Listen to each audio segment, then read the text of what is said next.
What could that be?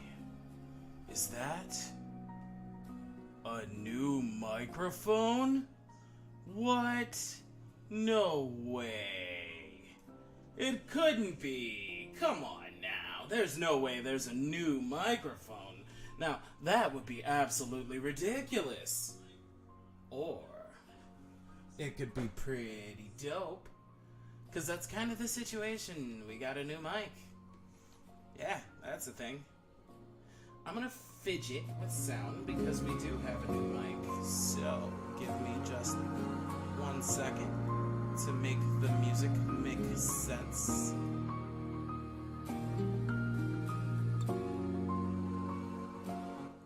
Here we go. And you know what? I want to hop into a different playlist for this now that we're up and live, and I don't see why I shouldn't be already showing our screen. Yes. Alright, there we go. Ha ha ha. Now you can see everything that's going on here. Yes. Okay. Library. Doi. Aha.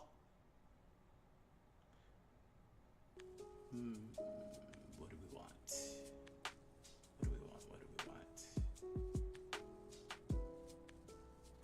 Let's go with something brainy. We just want a little mental juice. You know what I mean? Because we're getting into it. So today we're 3D modeling the bridge of the BeniKarasu's, which is pretty awesome IMO. So what we're gonna need to do first and foremost is, whenever 3D modeling in low poly, you kind of want to have like a what's the word I'm looking for? A visual reference, especially if you're using a method known as extrusion. So what we're gonna do is we're gonna hop into the rework folder for the BeniKarasu's, and for those of you that don't know, this is my ship. This right here is the BeniKarasu's. I drew this by hand, designed it myself, was very proud of it, and felt like I wanted to evolve this into a actual VR chat world. So that's kind of where I'm going with this. Why, hello there, Wild. I do happen to ship my ship, I think. I don't know. We'll figure it out one vessel at a time. So, I've been going through modeling different parts of the ship in order to build up the entire environment. So, like, for example, this is another view of my office. So, you can even see me over there asserting dominance. And my old flag here, and I even like sat back and designed my own look for a keyboard, and I actually have cool plans for stuff like this, which I modeled. It's gonna be a little more detailed. It will be. So here's the one I'm looking for. This is actually the model of the low poly external of the ship, but yikes. I have said one too many times. This is because my brain is not ready, but my soul is. Here we go. This is our subject of interest. This is the bridge of the BeniKarasu's. From here, the way it works is you come out onto the turbo lift here, and when you step out, the captain's chair is right here. It's a special chair that can levitate and move around the bridge freely.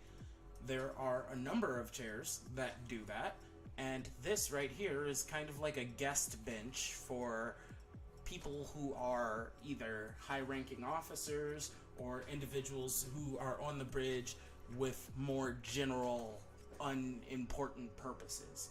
Meanwhile, these are actually like command stations here for science. There are also other stations here littered around the outer ring, and those stations all relate to weapons, comms, data relays, engineering connections, all sorts of things. It allows you to basically talk to the ship. What's really nice is that there's a enormous holo panel here. That holo panel gives a heads up display of things like the radar around the ship, as well as any sort of information that would normally be displayed on, like, a view screen in Star Trek, so to speak. So there's that, and there's actually a lift system that goes back and forth along what is an upper track here, which you can see best in this angle, the side view, where the lift is actually right here, and the holo station is here. So this lift system goes both up and down and back and forth. The reason there's a lift system is because the Crimson Knights were not just a human organization, it was an interdimensional organization, meaning that anything that chose to identify as its origin self for any reason would be affiliated with those rules, and not all entities have functioning legs that can go up and down stairs or ladders. So the lift system is there in order to allow inclusivity to all those who may not be able to, say, go up and down stairs, or jump, or fly, or float, or climb ramps. So the lifts go up and down, back and forth, and they actually block off the stairs so that anyone can use them.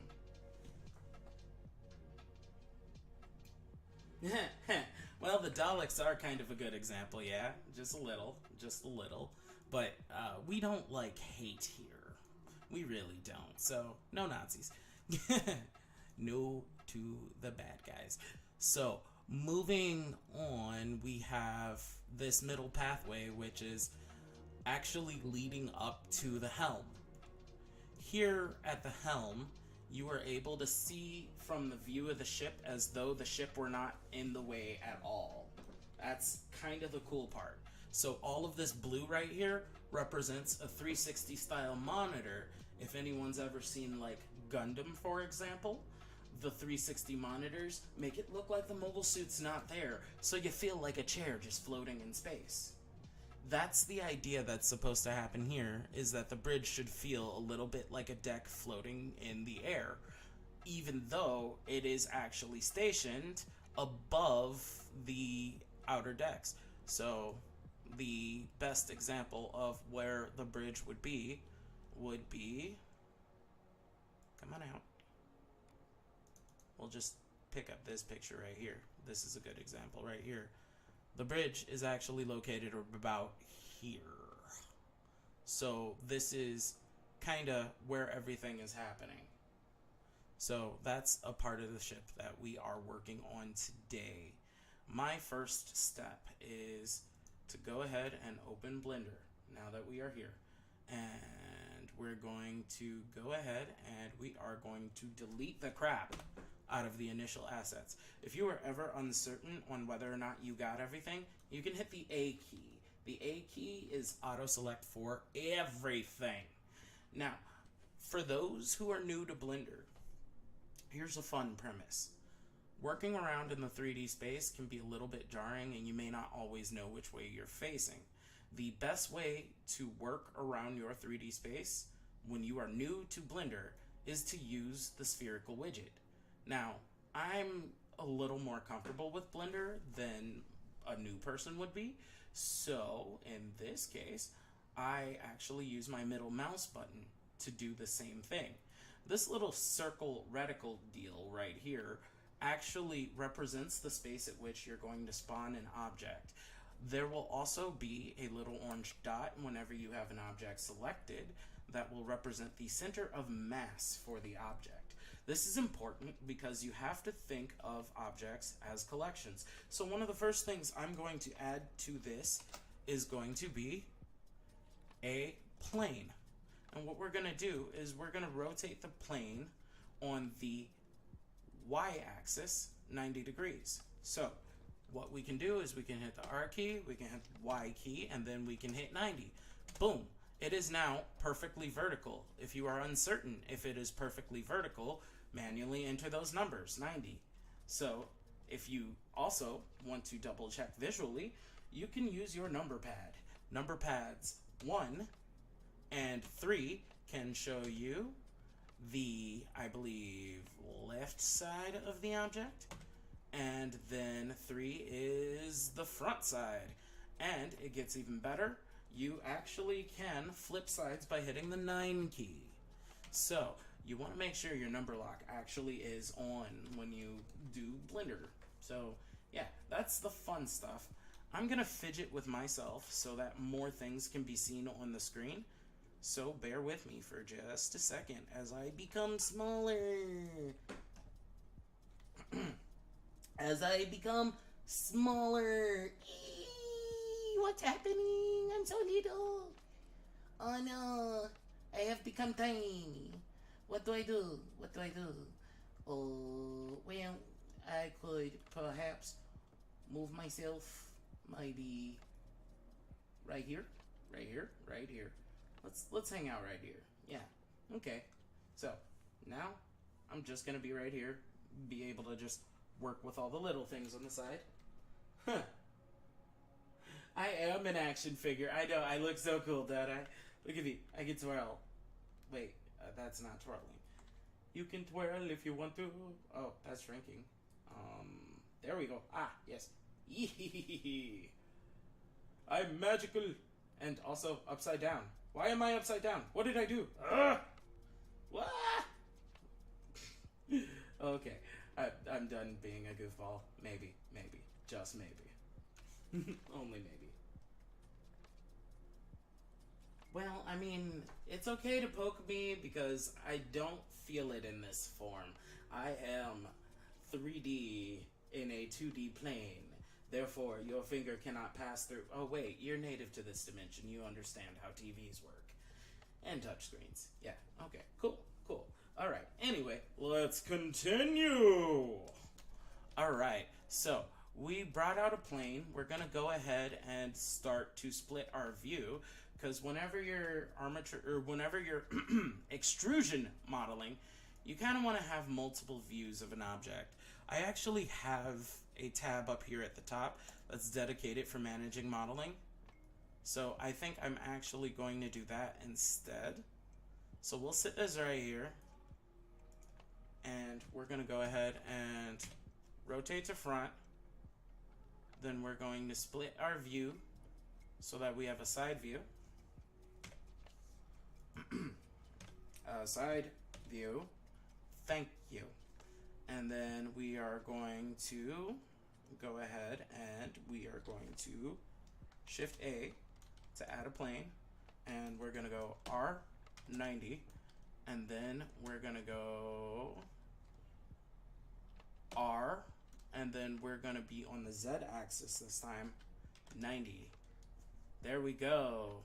So now all of a sudden, look at this, we have two different panels here where we can see things.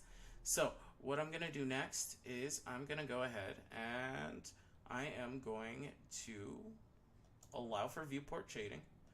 That way we can see what we need to see, and I'm actually exiting edit mode.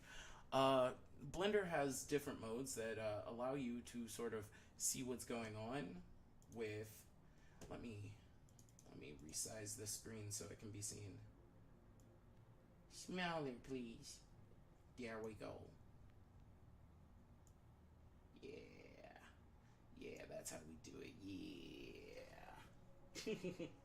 So, smaller screens. What was I saying? It has smaller modes. Excuse me. I'm very, very, very needing hydration. Let's go.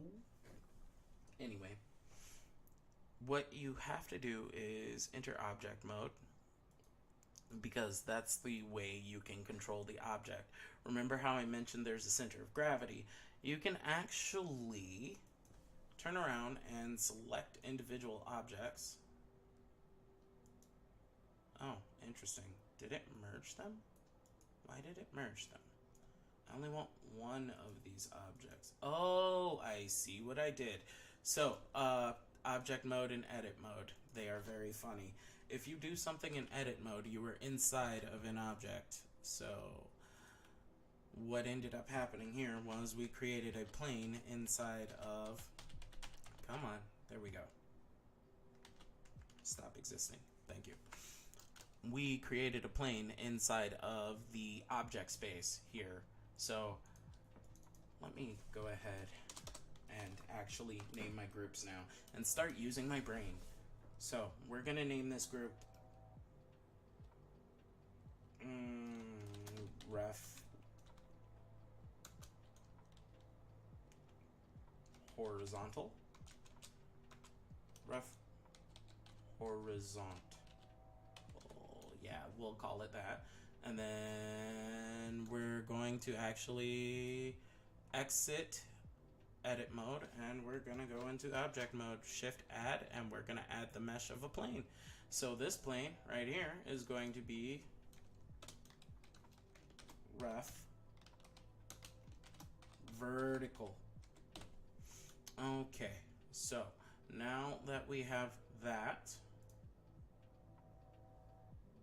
we are gonna take this and we are going to actually bring this one up so that it is flush right here. And let's see, we can actually double check that by selecting both objects and seeing where they intersect. That is good enough for me. I am not one to care. Cool. Although you actually can nitpick these things, I just don't. The next thing we're gonna do is go back into front view. I am an itchy boy. I have been suffering from a bad case of Midwestern heat wave for a minute now. And it's like, oh my gosh. Like, our house is so warm. It is very warm. Ho. Okay, so that's good enough. Yep. Now that we have this, I actually want to move both of these off to the side a little, because we kind of want this to be reasonable in that sense, because I'm not actually wanting to do this. I'm not making sense. It's okay.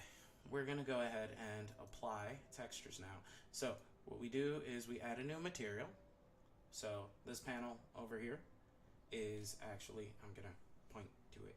Yeah, that panel over here is actually one of the tools and context panels that we utilize in Blender 3D. This particular one down here gives me material properties. So a material is going to be that thing you slap onto geometry so that it understands that it's supposed to project a color. Most objects come by default with a material. If it does not have a material, then it is more or less straight polygons being shown. So you don't even get fancy shading, really. If there is reactive light, that's because a game engine is designed to do that. Music, why are you so quiet? Get louder. That helps. Okay. So, here we go. We're gonna name this material Vert Ref. Hey, you listen to me, please. Thank you. Vert Ref. And we are gonna go ahead and open the preview pane so we can see what it looks like. And then we are going to go ahead and we are gonna change from principled BDSF to what we want is image texture. Now that might be a different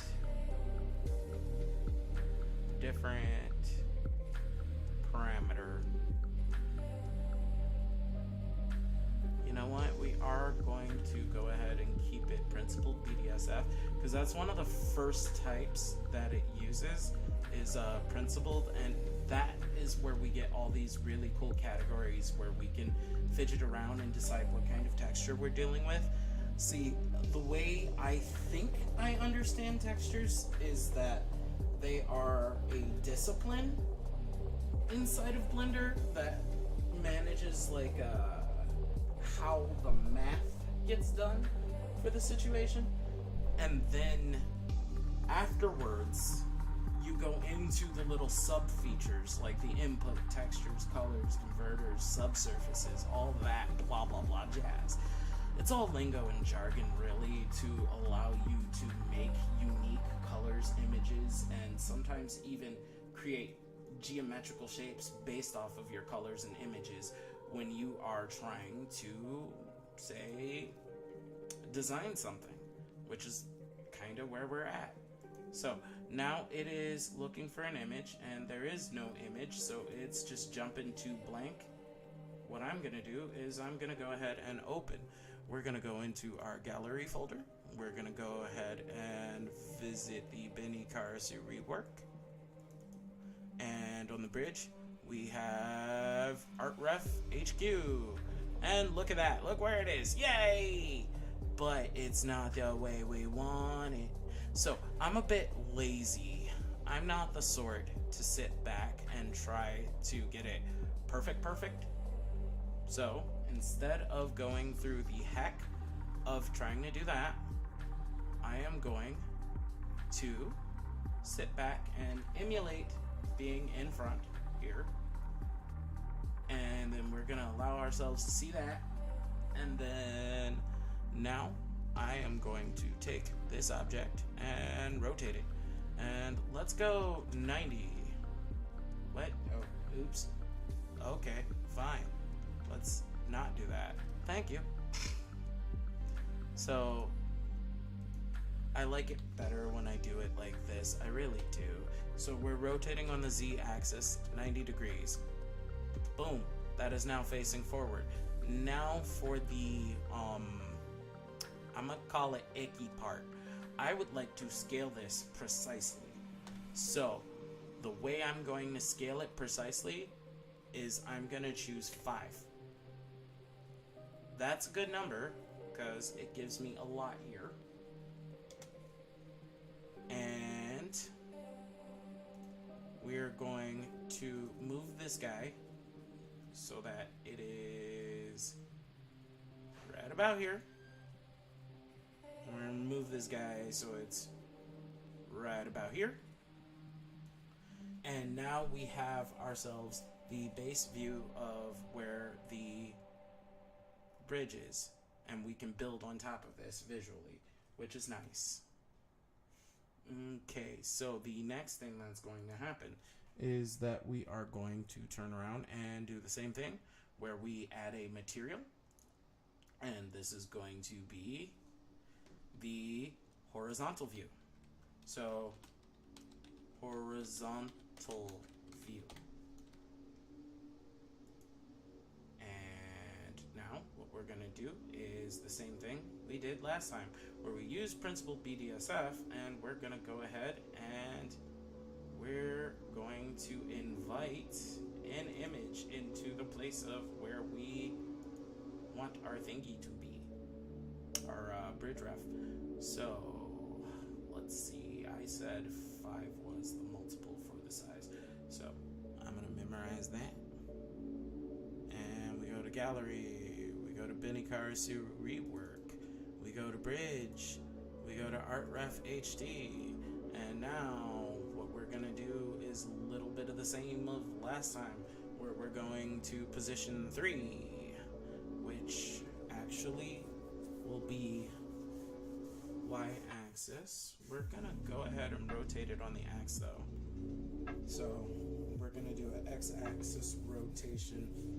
Gosh, I'm not gonna lie, summer is just not my favorite season. It's too warm. Rotate 90. Oops. How about 180? 270. That's what it was. No, that's too much. I want 180, please. No, 270. That's it. That's it. That's the way. I like you. Yes. Enter. And now we're gonna scale 5. Yes. Okay. Now we are gonna go ahead and we're gonna bring this here so that they're nice and somewhat flush. And then we're gonna move you forward so that they're nice and somewhat flush. Because they are designed to be roughly the same size. I sat back and used graphing paper to do this. So now I am gonna just line this up as nicely as it can be. And behold, we now see a inverse 3D sample of what the ship ought to look like. So I hope that's a cool start. Yeah, I would call that cool. I would definitely call that cool. So now we can go ahead and deselect all. So A and then Alt A. That way you have completely deselected everything. And now we are going to go into object mode. And here's where we have to start thinking a little bit about this in advance. When we are doing a 3D model of this magnitude, one of the first things we're going to have to do is make sure that we differentiate things by their objects. So I have right here this entire floor piece, right? So we know that the floor piece ought to be around here. So I'm going to take my reticle and I'm going to move it about here. I'm going to take... Oh. See, I was a dingus again. I've gotten so used to doing this, and yet it's been a long time since I've gotten down with it. I'm excited though to be here. I like 3D modeling. It's so liberating. So we're gonna go Shift A, and we're gonna add a cube. And that cube is going to be the starting point of our bridge. So we're gonna say bridge floor.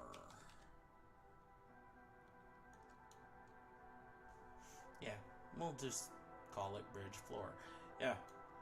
One of the reasons we're separating this is because this is eventually going to be accessible inside of VR chat.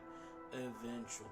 So, whenever bringing something into Unity, one of the biggest things you can do to make life grand is sit back and make sure that you are 150% making sure you group things properly.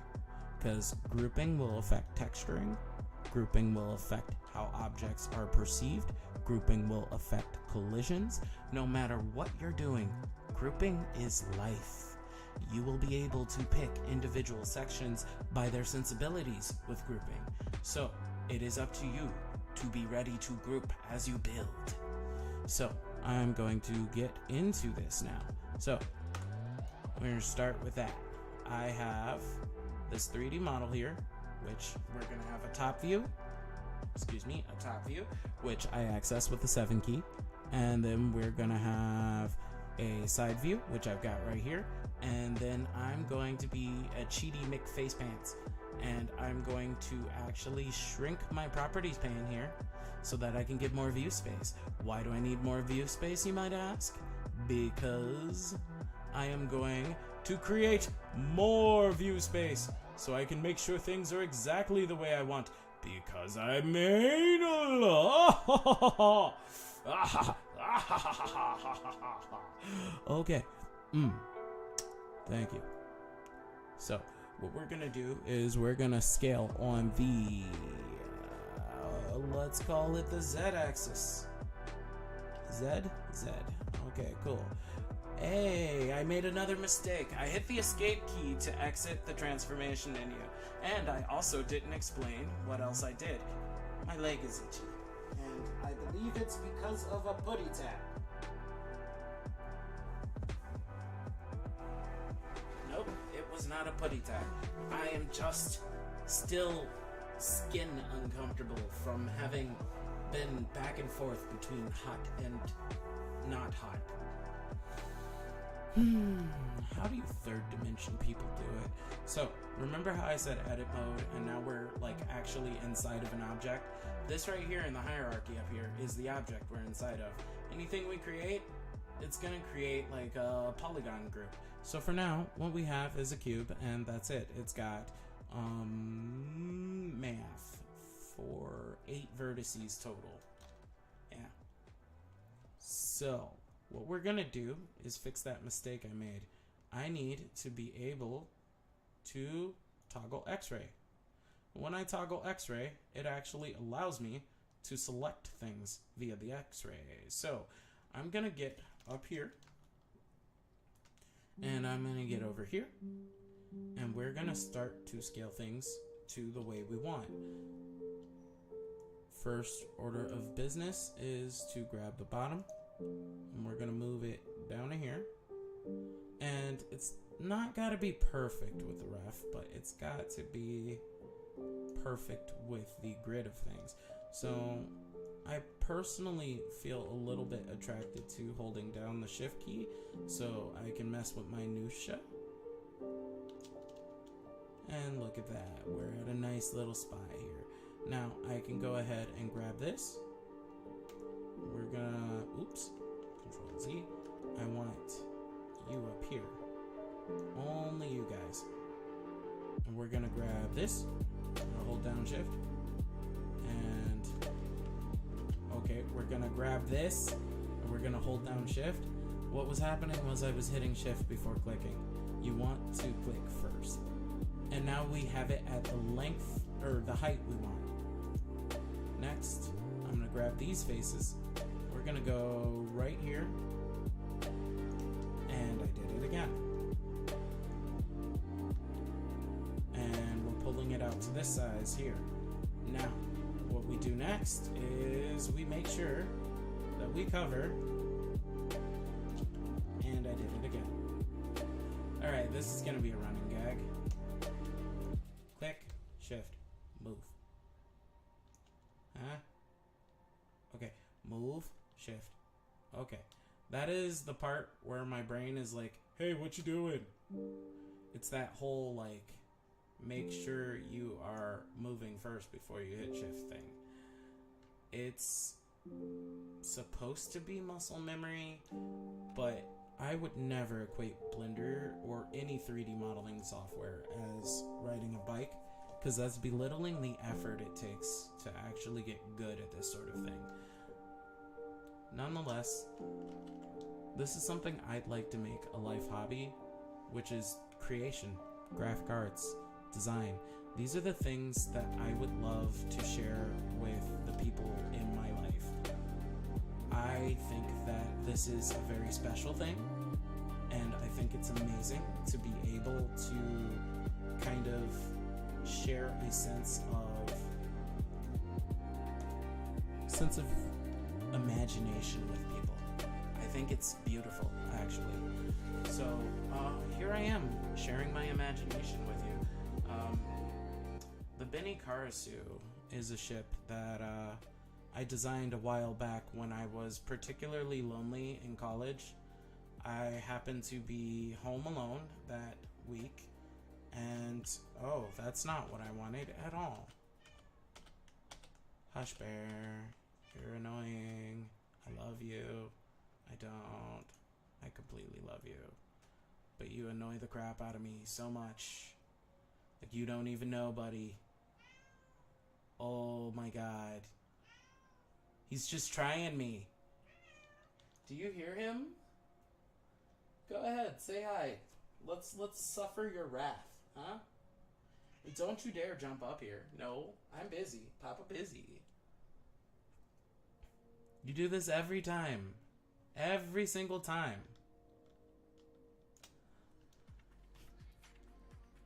Okay. So that was actually what I wanted this time. Ugh. Inverse. Cool. That was actually what I wanted this time.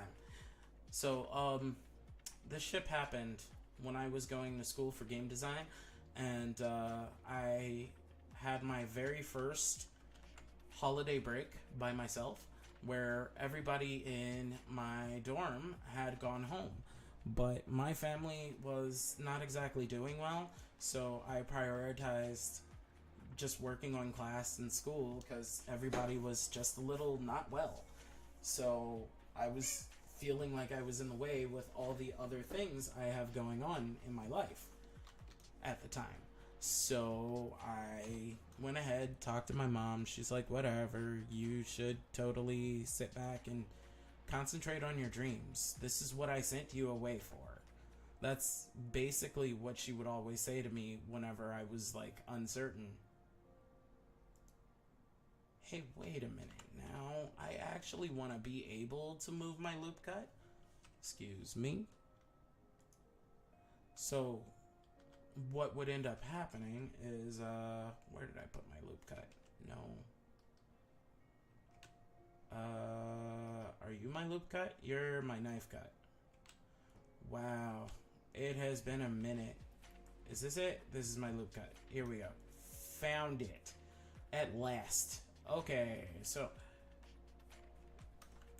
here's what's gonna happen. We're going to go ahead and make a double loop cut here. This loop cut is going to represent the two sides of the bridge. So what we will do here is Ekazar is going to remember his entire story here because it's actually just a little bit of life sharing. So anyway, had a lonely break over college, just doing homework, and we were working on a final exam project that had something to do with ships. So I was already in the mentality to design a ship, and then around the time that I was in school, Japan had just released a space battleship Yamato live action movie. And it blew my mind because I'd never seen Space Battleship Yamato. And that redefined the way I thought starships ought to look. Because I had been trying to learn 3ds Max at the time. And I was working super hard on... Why... Hello there, Super Ron! Good to see you! One of my favorite people! Yeah. So, we're working on 3D modeling the ship. Particularly this time around, it's the bridge. And I was actually telling the anecdote of how the ship got created. This was around 10-ish years ago, in which I sat back and had a holiday vacation alone and did not really know what to do with myself. And I ended up watching a Space Battleship Yamato movie in Japanese, not understanding a single word, but loving the ship design. And, yeah, I, basically decided I was going to come up with my own enormous big Bismarck warship starship design. And so I was trying to 3D model it, couldn't come up with an idea. And then surfing YouTube, I ran into Minecraft. That's how my Minecraft adventure began. I was basically bored as shite.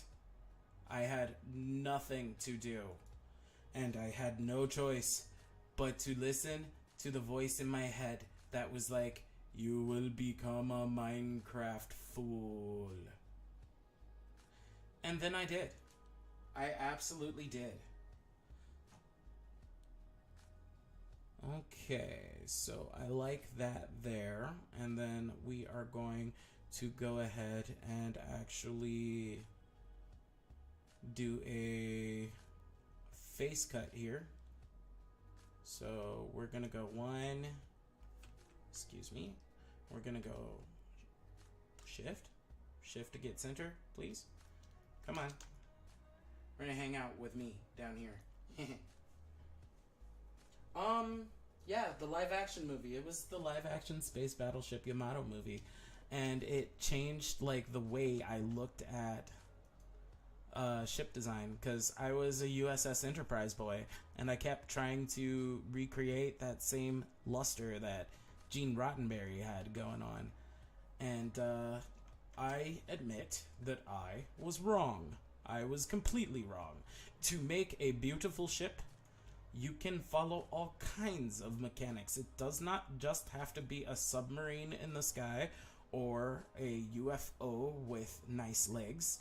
I'm looking at you, Enterprise. It can also be a giant Bismarck battleship.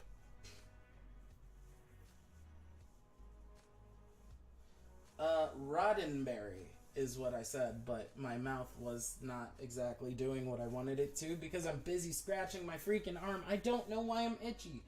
I think it's mosquitoes. That's what I think it is. I don't have a physical bite, but it's just like, my nerves.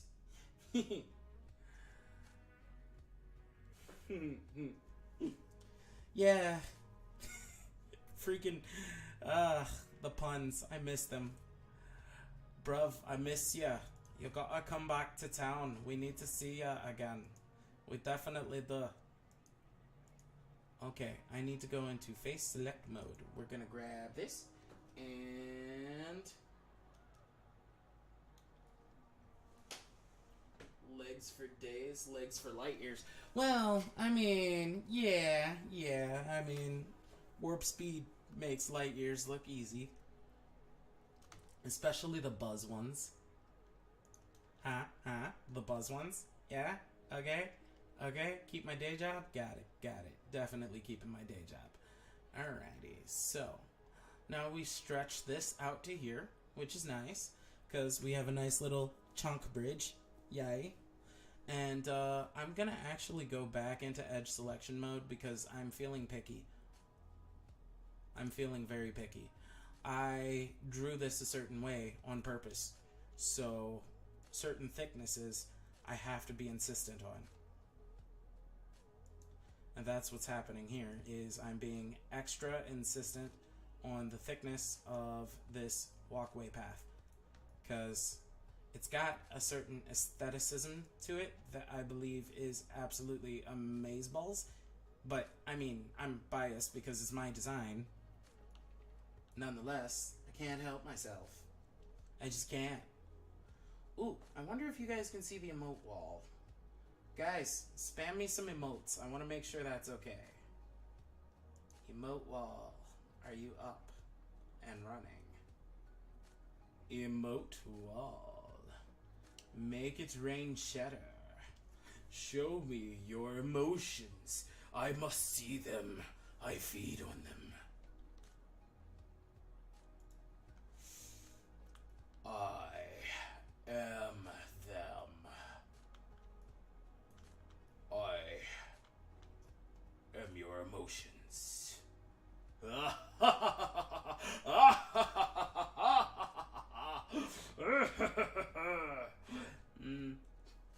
Yeah, my face tracking is only just okay. We'll improve it though. We will. Yay, emote wall works. May gustard.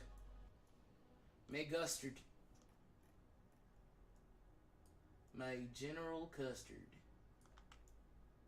Okay, so let's get back to it. I'm gonna just stand. Hey, what you doing? Ack. Who is me?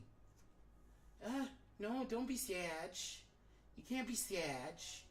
You gotta be happy. You gotta be happy. Okay. There we go. That's nice. I like that better. I like that significantly better. And now we are going to grab these edges here, which I hope that got all of them. It did. Because we do have transparent turned on. Yes. And we are actually going to extrude a little further despite the top view. I know it's contradictory, but it's kind of like where I'm at on this is we got to find a nice middle ground here. And then I would like to extrude this face out And then we're going to extrude again to represent the curvatum. Let's actually start manipulating that now. Ooh. You know what? Let's not. Let's undo that whole extrusion. It's terrible. It's terrible, darling. We need to make it better. We need to make it more epic. Yes. Okay, so we're going to extrude outward. I said we are going to extrude outward. E. Markiplier noises intensify. E. So we're going to extrude outward. And we're stopping about here. And the reason we're stopping here is because we're going to extrude upward. But we need this face to do so. And so I need to go into face select mode. This music is making me think of Streets of Rage. It's got that sexy, slow, jazz, fear energy. I don't know how to describe it. It is moist. Okay, so now I can be persnickety. And what we'll do is we are going to go ahead and loop cut here. Because I want it to line up about there so that I can sit back and have a nice straight top end while having a not so straight, because Pride Month. Yo, love my fellow LGBT peeps. You guys are delightful. And I should say, you individuals are delightful. Yes, much better. Because we want coverage of everybody from the L's to the G's to the B's to the Q's. And we want to make sure we love every color of the rainbow, both on the ultraviolet spectrum and the infrared spectrum. And of course, we like all kinds of pie here. Rhubarb, strawberry, cream. There we go. Coomer words. Okay. Boopus magoopus, I've made you do my thing. Ha ha ha ha.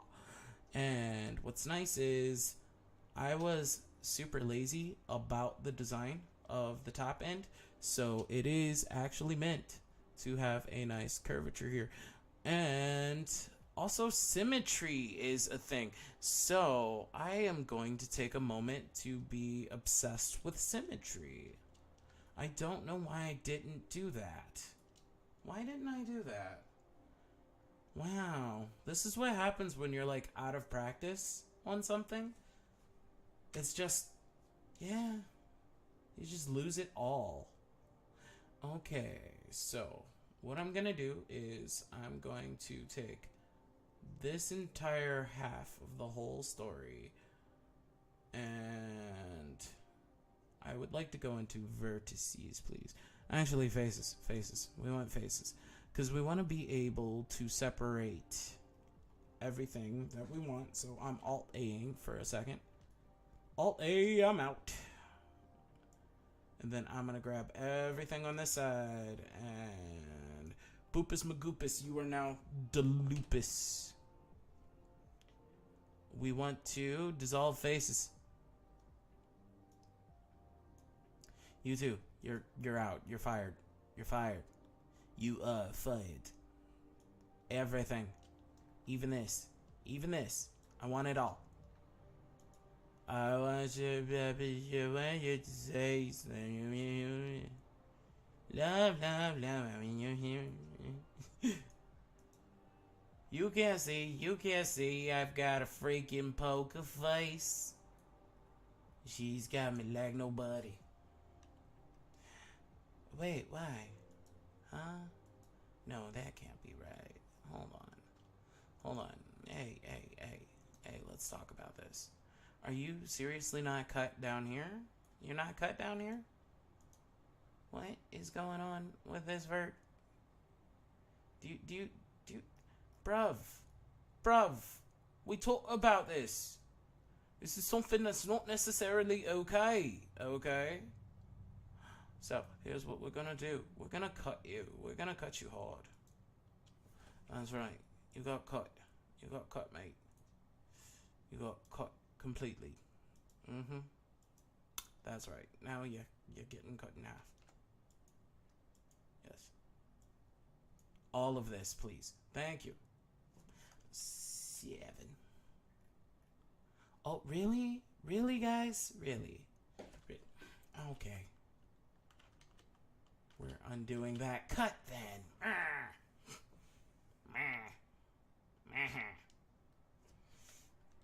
Delete. Dissolve faces. Could not create merged face. Does that mean one of you is a bad guy? That's what's it. So, we're gonna dissolve faces one at a time because that's life. American Truck Simulator. I don't know. I mean, it's a truck game. Can you tell me what the appeal is? I'm not gonna turn it down, but what's the appeal? Why? Why do we truck around like this? I don't understand.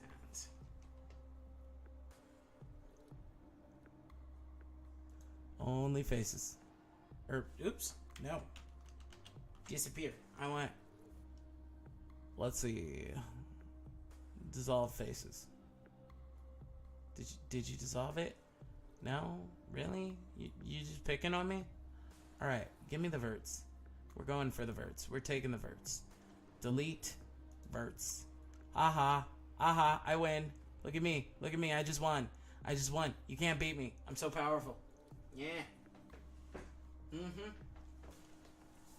Like, okay, so I've played one particular truck game, and I thought it was the greatest truck game ever. And that truck game was... what was it called? Big Mother Truckers, I think it was called. I know. What a great name. Big Mother Truckers. I was all about that. Yo, this song has some Depeche Mode energy. I've got a feeling that I am about to get copywritten. This won't do. I need to model, and I can't find my mirror modifier. I want to mesh. Okay, so what I'm seeing here is that my dear mesh modifier does not like me. It has decided that the center of mass is where it's going to start the cut, which is totally awesome, actually. That's actually really intelligent. Thing is, I didn't cut along the center of gravity because I didn't cut along the center of gravity. So, I technically did, but I technically didn't. Anyway, we're still fixing this problem. I am looking for clipping. We're gonna change the merge limit. Hey, merge differently, okay, yo? No? Okay, fine. We're gonna undo that. And let's see.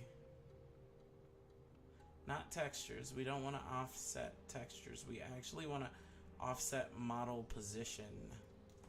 Okay, I guess if I really want to get around it, I could horizontally scale. And that should fix our problem. Hey, look at that. Oh, wait a minute though. Here, let's do this. This will fix everything. So, if I've got this here, then I could, in theory, shrink it so that it no longer merges.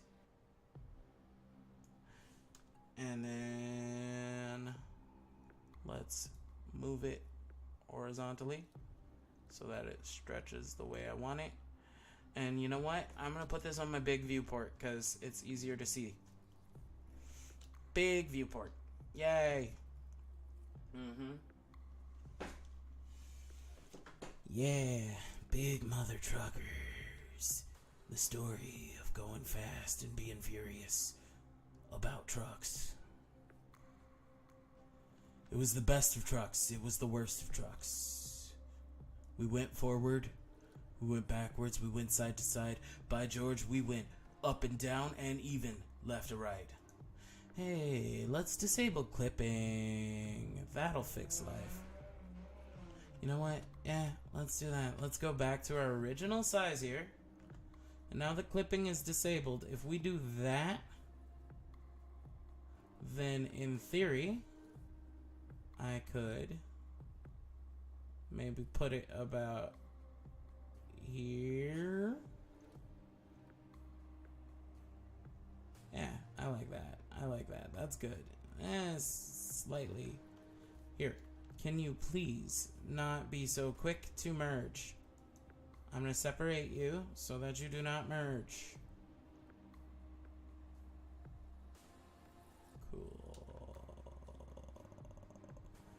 Right there. That's it. That's what we want. That's what we want. Okay. Merge. And now let's see if we can Control Z. Nope. We're going to have to go back into object mode here. We're going to move it this way.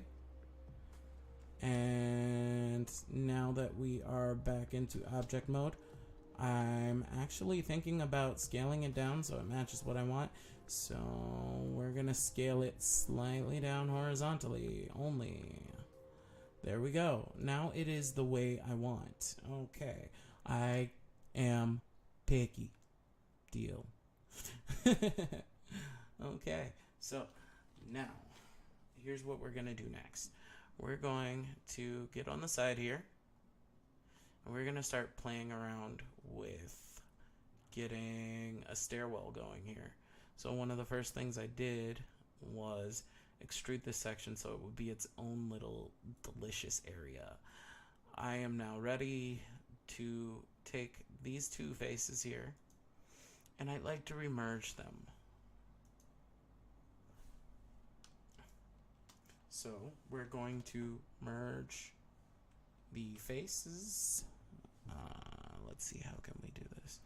We're going to go face, and we're going to see if there is a merge face. Weld edges into face. Yes. Okay. Not what I wanted. Okay, fine. So instead of welding the edges into face, I always Control Z backwards to make sure that I don't have anything on my history pane that can be a pain. So we're going to do this. We're going to just dissolve the edge. That's what we'll do. So we're going to hit delete. We're going to dissolve edge. And now this has become one individual face. And now I am going to extrude ever so slightly. And now that we have extruded, I'm actually going to go back into edge select mode because it's time to be nitpicky. It's time to be very nitpicky. Alright, now I am taking advantage of the fact that I have a top-down-ish view, and I would like to see if I can make this transparent without actually blocking my view of yeah, I thought that would happen. Okay.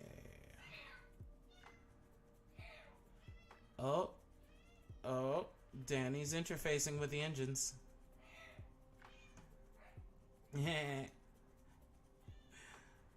Okay, so I'm gonna grab these faces here. Hey, transparent, please. 1, a 2, a 3, a 4, a 5. 5. I'm grabbing all of these edges. Gotta grab all the edges I can. Mm-hmm. Woo! Holy cow, it got lively in here. Hi, people. Thank you for coming out. I'm happy. Yes, I tend to be edgy when I'm working on brooding hardcore. Cyberpunk. I'm gonna stop. Yeah, this is kind of how I like my music vibe when I'm working. It's just heavy and dank. You know what I mean? Because, I don't know. Contemplation is like a solemn job. You don't really sit back and SpongeBob when you contemplate. Oh my goodness, I think I love that. I accidentally love that. Okay. This is the geometry geek in me. Look at that. Look at this little diamond. It's so structurally beautiful. Eee! I'm happy. Especially because I'm pretty sure these guys differentiate each other.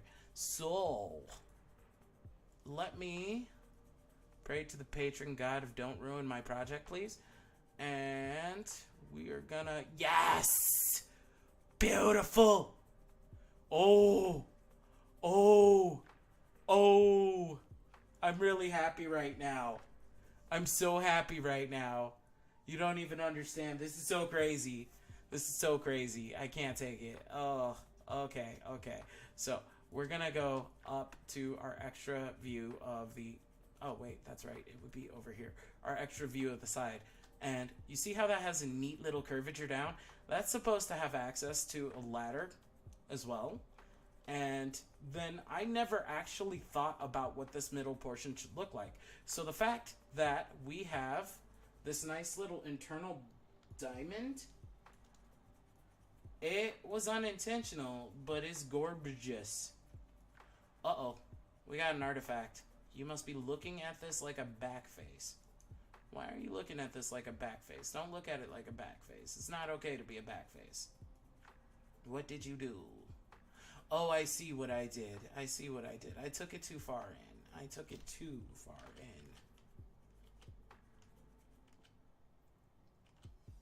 Okay, I understand now what it did. Alright.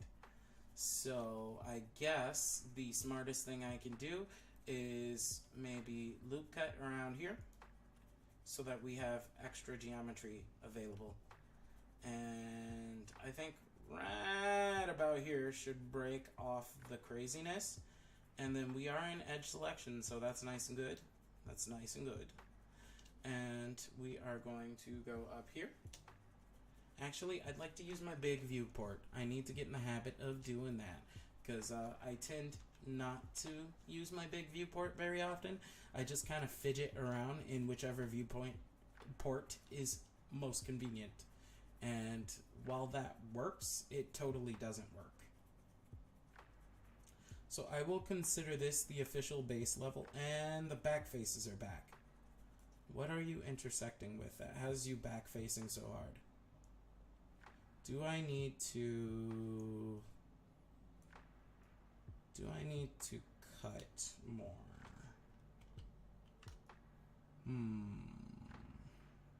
This is perplexing. Because it's like, I know I want to bring this down. This is the rational decision. So, what is the artifact that you are creating?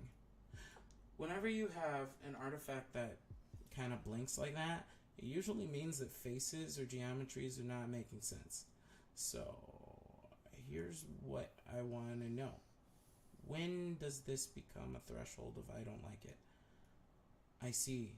So, whenever it passes this point, which means there is some level of face connection over here.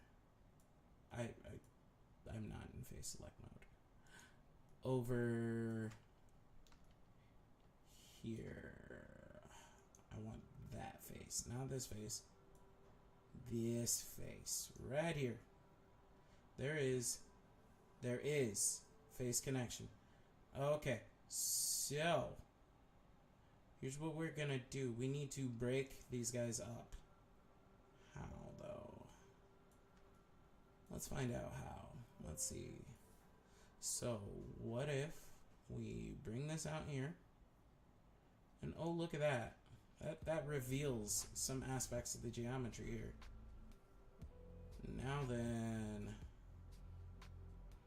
I wonder if I were to just grab this, leave it ever so slightly here, and then when I grab this, it cuts past there because that is a face. Okay, I now understand. Cool. So, we have a double edge here. That's what happened. Remove the face back. Actually, we are going to go into edge select mode. And I'm going to attempt to make sure I'm not looking at that edge. I want the edge on the inside. Okay, so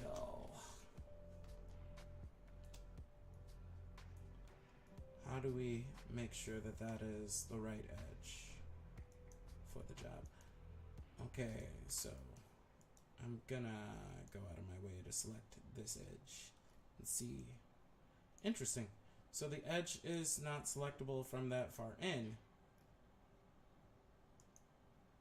So I'm gonna dissolve this edge. Yeah, that's what we'll do. We will grab this edge right here. And I think I'm dissolving both edges, because there is nothing wrong with dissolving both edges. I don't think it will screw my geometry too hard.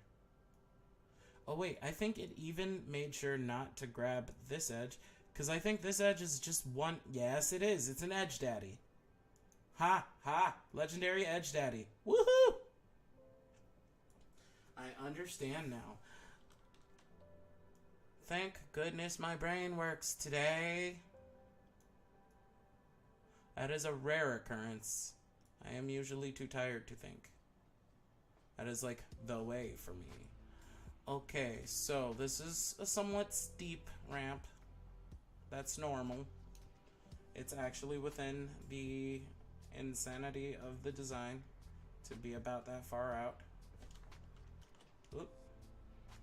Well, let's actually get it to roughly this height so that we can have the base level of the ship properly. Okay, and now I would like to grab this face right here.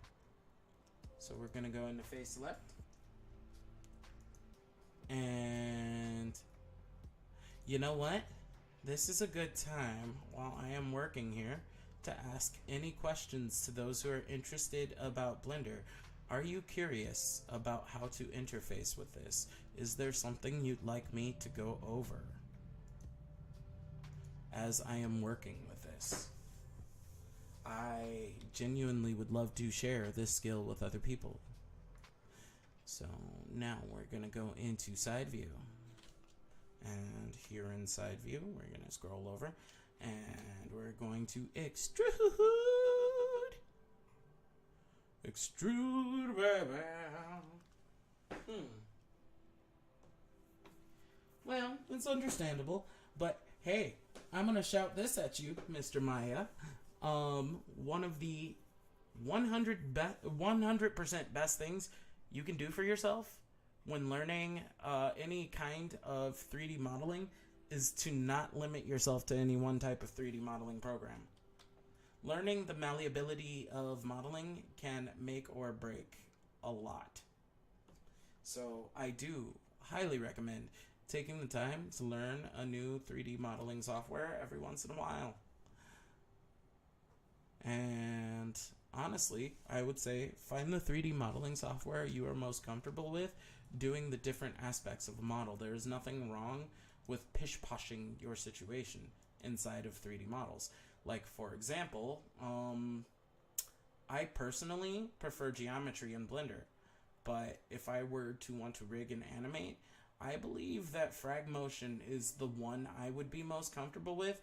And so, yes, it would require me to change the file types, and I may lose some assets and aspects, but if I know a lot about what I'm doing with my 3D modeling software, it can actually work out in my favor.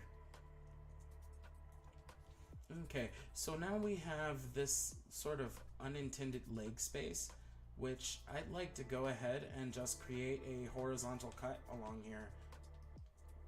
So we're gonna hit Control to make sure it's nice and properly aligned, and then I'm gonna hit Enter.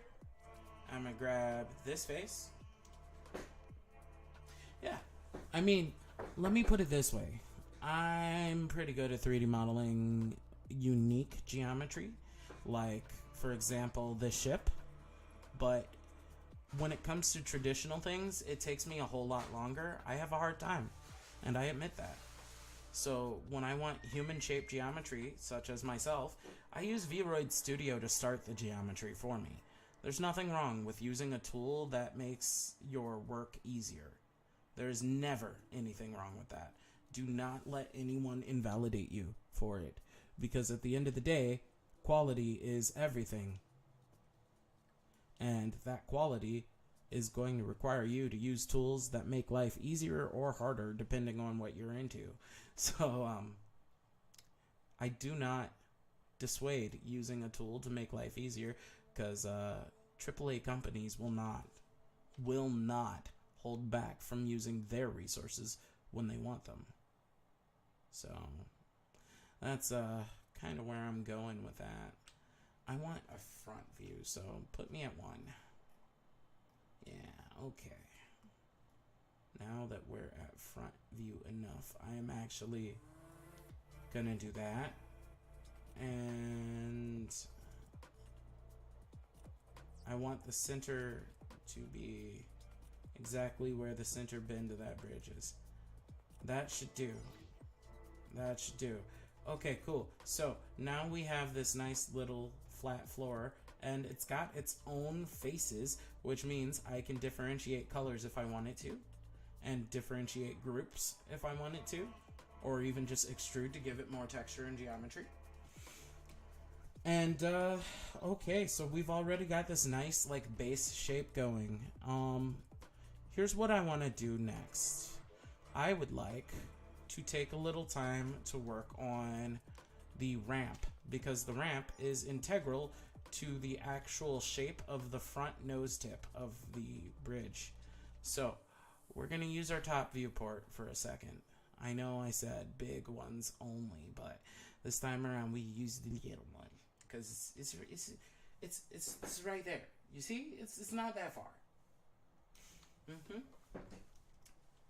And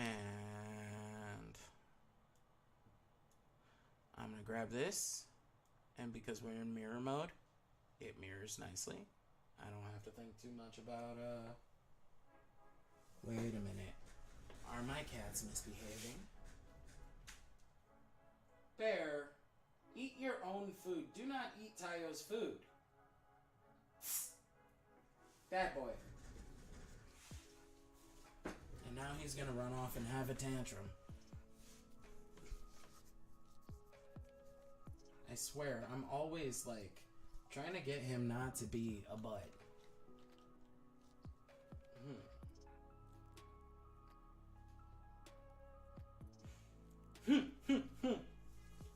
Like, he will eat Tayo's food because it's more full than his, and he's picky about his whiskers touching the side of the bowl. That's why originally his name used to be Prince Charming. And we still technically hold that name to be true. We just call him Prince Charming Comrade Kuma Bear now, because that's his true name. It's his spirit. It is who he is. And quite frankly, this little boy is our spirit animal. He's him a crazy one. Him a very crazy one. Okay, I'm gonna get down here so I can see my verts, because I am going to create this benditure here. Benditure. I made a word. You hear that, guys? Benditure. Aha, yes. Okay, so what I technically did here is kind of a no-no, because I didn't move this top one to be flush. So for the sake of sanity, we are moving this here. And it's not perfect by far, but I would rather have it be close enough and have it have a little bit of character by accident than have it be weird. So let's take a look from our big view at the 3D of it. So far, so good. We've got a great start here, I think. I personally believe we have an excellent start here. So I am going to now add a little more nuancical details. I am just making up words today. What is wrong with me? I do want to make the bevel around the top here. So we're going to do that next. That's what we'll do. Alright, so here's what we're going to do. First, these corners. These corners are made for talking, and that's just what they do. One of these days, these corners are gonna talk all over you. I don't know what I'm saying. I'm actually quite sleepy. Like so if I sound like some kind of cheddar and or cheese, that is purely because my brain no longer has the capability to maintain proper gray matter viscosity. That is the sad truth. I have subjected myself to dumb-itis, and dumb-itis is prevalent now. I no longer have my individuality for my stupid rules. Ooh, that's juicy. I kind of like that. I sort of like that. Okay, I need to stop trying to do it in my little screens again, because I have a little screen addiction. I mean, hey, freaking portable games. I wish I could 3D model on my cell phone without it being like some jank attempt at trying to make a real 3D modeler. Because, let me be honest, 3D modeling is a sit down in front of your device kind of deal, and I'm down with sitting in front of my device. Only sort of. I sometimes end up on the go, and I just want to be able to, like, model. Yeah. It'll be a while before I do actual surface maps, but I have to do things that will convert into Unity nicely. So anything I do is going to be after the port to Unity. That is the theory anyway. Also, I'm in favor of having a rigid bridge shape for the top. So I think I will actually bring this in a little. And you know, that creates this weirdity though. Let's do this, because I still want it to have a little bit of I guess a little bit of structure in terms of like the verticality of it, because this is a walking base. Like, we're gonna have glass that comes around the outside here, and that glass is gonna show the outside world. So I kind of have to be meticulous about that edge. And then what I will be doing for textures to make things reasonably easy is I'm going to be basically laying down flat colors and then adding actual graphical qualities to them. What Unity does is it has a series of different maps. Those different maps are layers that you can apply in order to increase the quality of an image and even generate simulated geometry. So for example, concrete, metal grates, bumps, things like that, bump mapping. That's part of what those maps are. They're different iterations of an image to make that feeling come to life.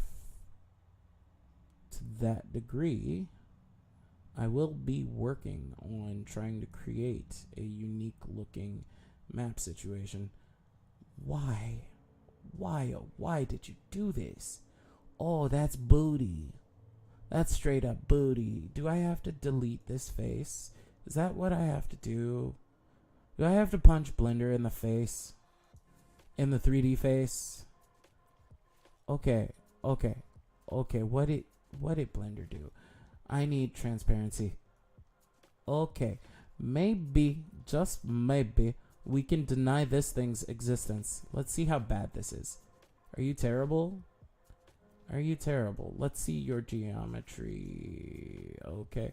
Now let's see your textured view. Now let's see lighting view. Okay, that's nice and gray, so it's easier on the eyes to see. This is just a loop cut. It's just a rando loop cut. I don't know why. What did I do? It doesn't even have official geometry on the outer rings of this. Why? Alright, we're dissolving this face, and we're gonna see what happens. 3D modeling is fun, but it's so crazy sometimes. Solve face. Are you gone? You are not gone. Okay. I'm gonna be a little more aggressive. Dissolve vertices. Oh, look at that. You're not here. Shame on you. You don't exist anymore. Boo-hoo. Alright, cool. Now then, we are going to grab this. We're going to grab this. And we are going to get a top view. And we're going to extrude outward ever so slightly. And now look at that. We actually have space for our elevator when we get around to that. So I will actually go out of my way to raise only this side when I extrude the outer back wall. Why, hello there, Kuro. Thank you for coming on out. I'm happy to see you. Well, to see your screen name on my chat, it makes me happy. My soul is happy. Yay. Okay. And here we go. Let's get a side view here at 3. And we are going to raise this up a little higher. You should be higher. I'll take you higher. And then we are going to reach over here and yes, I see it. I see it now. It's so much clearer to me. We are going to rise up to here. Yes, excellent.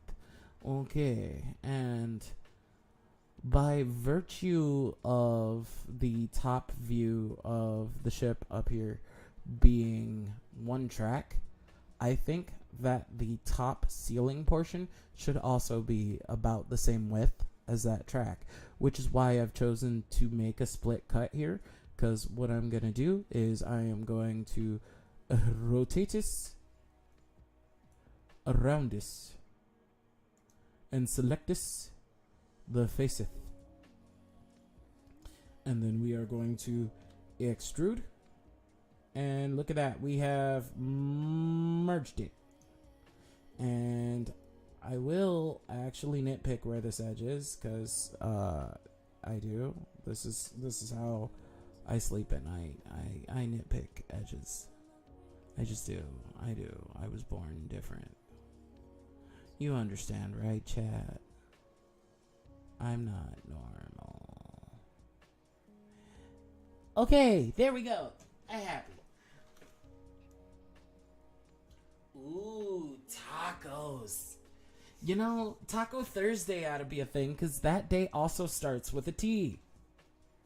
I don't really think that there should be differentiation for our tea days and our tacos.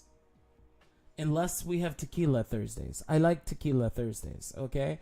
I am not a super duper drinky McFace pants, but, you know, once in a while, a little bit of something hard is kind of okay, but only if you drink responsibly, if you're capable of it.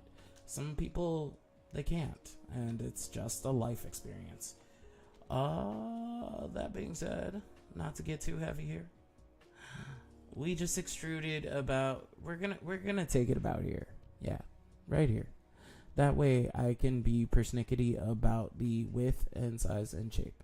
So I want to do that. And I'm still gonna be pretty rigid about this. I don't even think I'm shaving parts of this bridge smooth at all. I don't know. I haven't mentaled that yet. That's more on the fly stuff. But we are getting somewhere, and that's good. So now what we're going to do is we are going to select vertices. Vertices. Les vertices. Yes. Omelette fromage. Omelette fromage. Omelette fromage. Omelette fromage. I don't know why. I'm thinking about Dexter's Lab. I miss it. Has anybody ever watched Dexter's Lab? Of course you have. Of course you have. People, talk to me about your favorite episode of Dexter's Lab. I need to hear it. I need to hear some crazy moments. And 20 points to the person who immediately thought Breaking Bad right away. Because I know someone did. Someone had to. I've never watched it, but I respect the memitude of it, and that is saying something. Okay, I found it. I found the vert I want. I'm going to move it ever so slightly this way, so we have a nice little point. Ooh, okay, I see. Okay, Control Z. We're gonna grab both of these. Allons-y. I'll take both of these. Yes. Did I grab anything else by accident? I did not. Very good. Very good. Okay, there we go. So, how do we want to do this? We want not to really change too much on this, but I guess that's safe. I need a side view. So, let's go over here. You know, let's use our big screen. That is appropriate. Yes. Very good. Okay. So, next, I'm going to bring this back just a little so I can see that better. And then we're going to rotate around the side. And how do we want this? Actually, I think we already captured that bevel energy pretty well. That looks really good. What do you think, guys? Does that look like a good base structure for the outer section of the bridge? This is the side view of the bridge, which is aligned right here. So, you see it right there and right there. And then this is the top view of the bridge, which is here and right there. What do we think? Yeah? Looking good? Ha! The band episode where Dexter separates the meanies. Oh, that's the best episode. Yeah, the evil clones that kept swearing. That's like a lost episode, and I couldn't believe it was real. Apparently, somebody actually recorded it uncensored, and it aired exactly once. And then they aired the censored one afterwards. That blew my mind. I was like, somebody aired a hardcore kids cartoon into a not so kids cartoon episode? Like, come on. Like, who thought that was okay? I'm sure they did it by accident, maybe. Like, you know how, like, people will censor their things at first because wrong upload? Yeah, that's gotta be it. That's my theory.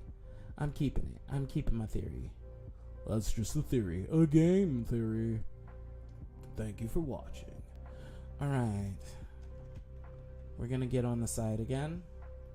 And okay, so the hollow computer I'm going to build as a separate object. So it's not going to be part of this object. I am going to save because manic saving fear. And we are going to go into galleries. We're going to go into BeniKarasu's rework. We're going to go into bridge. And we're going to go into, well, we're going to name it bridge. We'll call it Benny Bridge. Bridge. So now we have saved and protected our precious model so that if anything were to happen, it is here. It is here. And I am going to back up this on a drive because that is what developer type peoples should be doing, is backing up things on drives.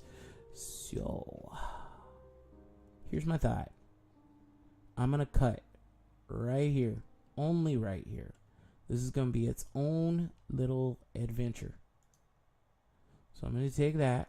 We're going to cut right there. Boom. And now that we have this face in our hands, we're going to turn it into an edge. Or we're going to select edge. And then we're going to use our movement widget. Specifically. Just to move this one little thing. And not be tricked by the evil that is Blender being a butt. And look at that. We have our own little special space. This is special space. So I am going to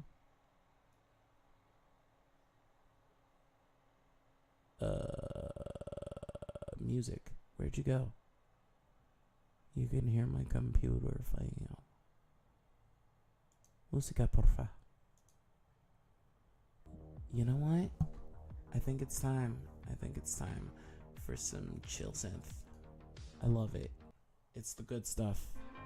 So I love to surf for the live channels that do music because they're usually pretty awesome and they do like the new age radio energy. I think it's just based.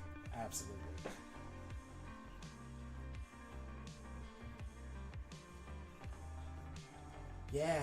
Yeah, that was definitely a legendary episode of Dexter. I'm gonna turn this up slightly. Just slightly. I gotta turn it down here. I'm like being picky about sound, because sound affects how I think. I like having music around. I do. I just don't want the sound to ever be like not good. Alright, okay. I think I have fixed the gain. Did I fix the gain? Are we good? Yes, that is so much better. Although, now you can hear the tin canny noise. Hello. Alright, yeah. Okay, I think this is better. Just like that. And then, I'm gonna lower that.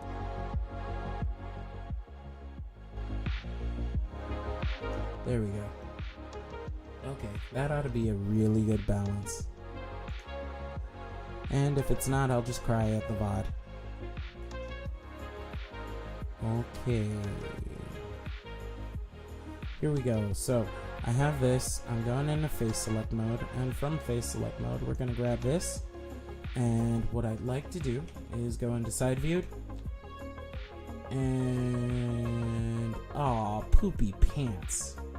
This was not where I wanted my cut. Cease your existing immediately. Alt A. Thank you. Okay. We actually want our cut to be approximately like here-ish. And I'm not gonna be overly picky about it, but you know what? I don't even want it to be a loop cut because that'll come back to bite me. I need to do a clean cut. Like one face. Only one face cut. Hey, what you doing? I need the control key. That makes sure I get a nice clean cut that is absolutely straight on the axis that I want across the face. Because if you don't do that, it'll punish you. It'll punish you in gruesome ways. Now we're going to try that again with the face select. Get on the side view. And we are going to extrude. Actually, I'm going to get super duper stupid close. Because I want to make sure that this is a very, very tiny extrusion. Like, so tiny that, let's say there were some kind of, I don't know, cart that had to move over the surface. Maybe because they're installing new computers. I don't know. I'm thinking about this pretty hard because I'm a designer. It would be a minimal bump. Hey, what you doing? I only want you. Just you. On the top. Yes. Okay, so what we're gonna do is I'm gonna brain for a second. That's what I'm gonna do. We're gonna scale this horizontally because we want a pathway that is encouraging of rolling wheelbarrows up or something. Yes. Or something. And now a cool trick to make life simple for the rotation of this pathway is going to be, okay, you behave. Awesome. Okay, we're gonna get that extra 3D view here. A cool trick is to be able to think interchangeably between edges and vertices and faces. So what I'm doing right now is changing my angle of approach so that I can get the rotation I want without actually using the rotation tool. So now I am rotating it this way because I want it to actually be able to simulate that sort of curvature for the pathway upward we want. And then I am going to now switch back to faces, and I am going to extrude on the axis of its rotation. Haha. You never saw it coming. Okay, so what I'm gonna do next is actually keep that there for now. And we're gonna grab this right here. I want the edges actually themselves. The edges themselves. Can I get those edges? Yo. Here it is. Alright. And so now I can bring this down here. And this is where we can make our stand for Sparta. Oop, I don't know where that came from. Hey.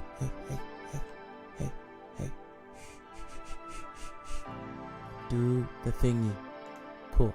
Yeah, that's what I want. I want it right there. That loop cut, make my day great. So that loop cut allows me to keep the fidelity of the geometry. If I were to say, I don't know, grab this silly little edge right here and then move it yeah down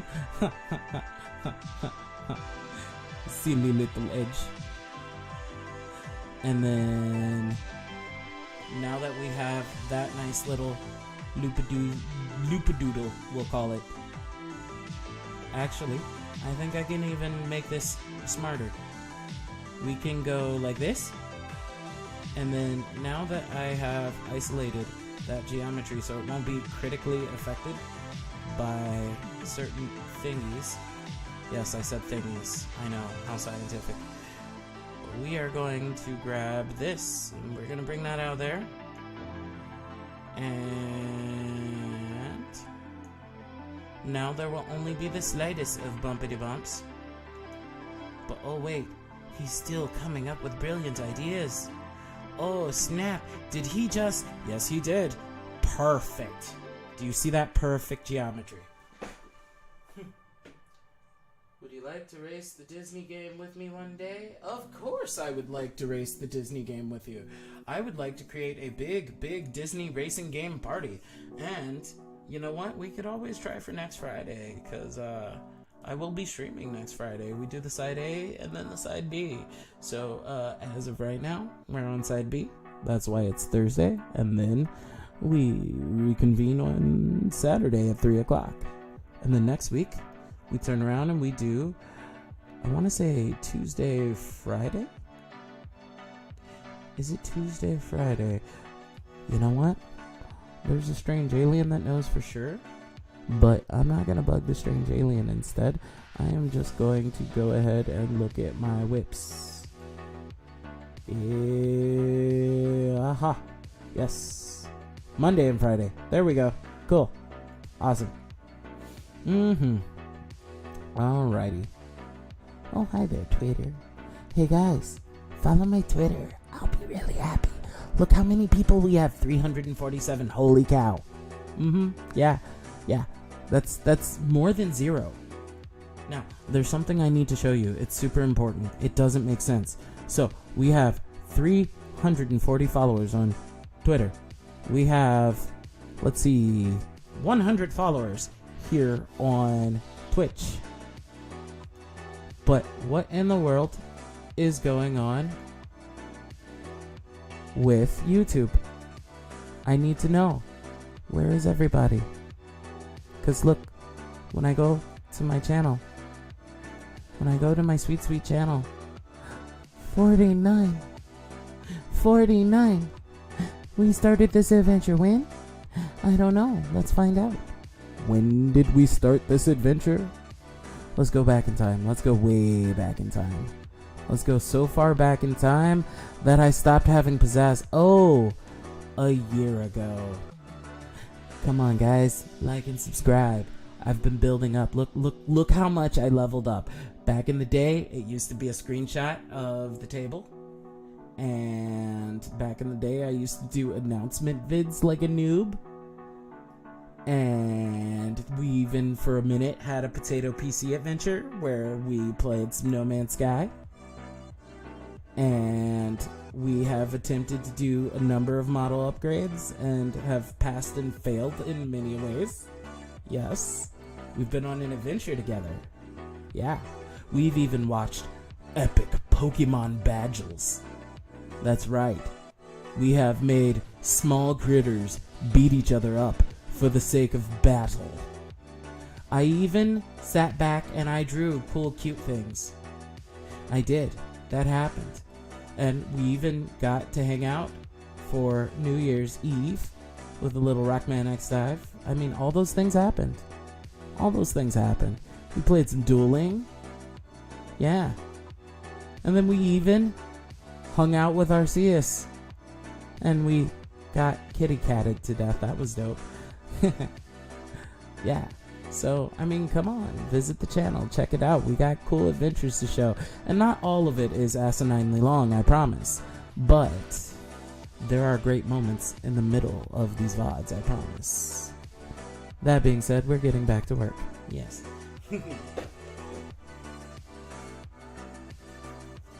It's okay. I am saying so that you do know. There is no need for defense. You are a member of the crew. That being said, let's get back to this wonderful, wonderful, delightful 3D modeling. Let me just fawn over this edge again. Ooh, look at it. So clean. That was my Mr. Clean voice. Okay, so I'm purposely making this walkway thin because it's fantasy material, and I do not particularly believe that it will have a problem being not thin. You know what? I'm looking at this, and it's. Do I want it to be that thick? Let's look at the art ref. I don't want it to be that thick. Yeah, how do you get downstairs? Alright, so I can fix this. I could probably even salvage it. How do I salvage this? Let's see. How bad is it? Okay, here's my idea. We are going to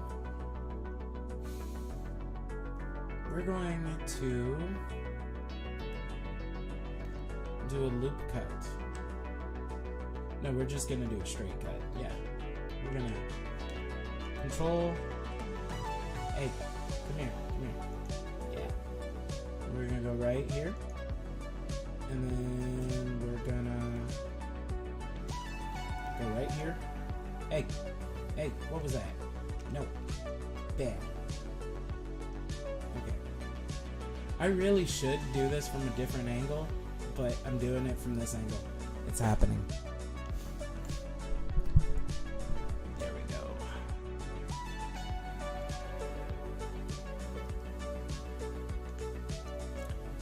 Okay. Not what I wanted. I want you here. I want you there. I want you not to disappear, which means you're probably a back face. Oh, you terrible, terrible back face, you. Why are you here? You. Deserve faces. No? Why does that never work? Okay. How about faces only? What? Bruv. Okay. I have done another geometry stupid somehow. I wonder if I can reverse the vertex order on this face. Let's see. Okay, so whenever you want to flip something backwards, you can just reverse the vertex order, technically. Okay. I love how my model's just like, I'm going to stay rooted to the ground while I move my body around. So if I want to lean, I'm effectively just like curving my hips. So, I don't know. It's not even like Michael Jackson fleek. I might be able to fix that. Make it cool. Aha! Mosquito bite confirmed.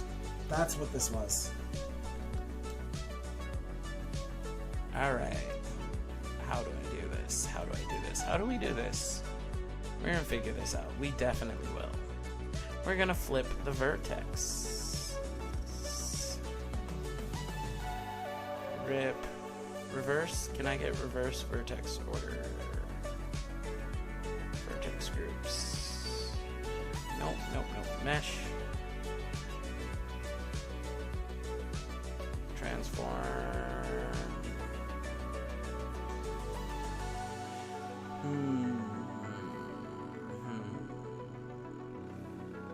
Yeah.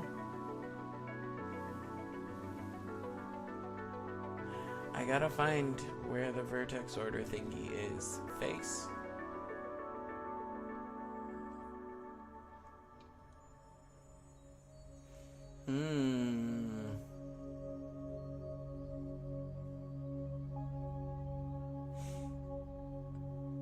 Like, I want the face data to be reversed.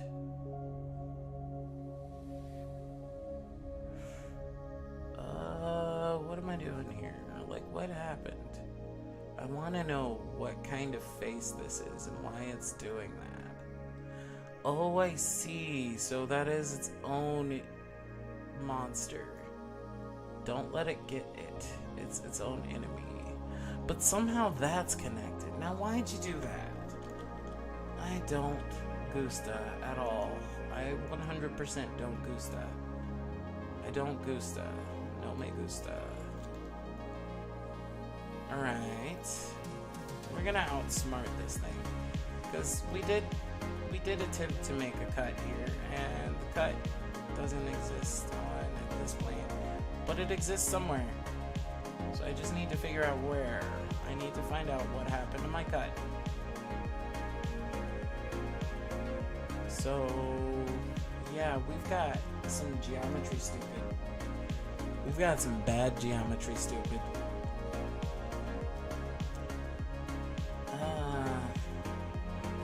this just because I want to minimize the size here. And I really do. Alright. Let's remove that cut I did before. And let's just grab this edge and this edge, and let's also get some faces. No. Alright, fine. I pickled myself in a corner by being persnickety about the sideways curvature. Now we're dealing with a horizontal catastrophe. And you know, this happens to like pros. Pros do this sometimes, where they're just like, I've got this, it's great, it's fine, there's no issues. And then they turn around and this happens. Hey, can I get a transparent, please? Ooh, there it is. Oh, yeah. Yeah, that's good. That's so good. Alright, that's the way. I like shit. Yoish.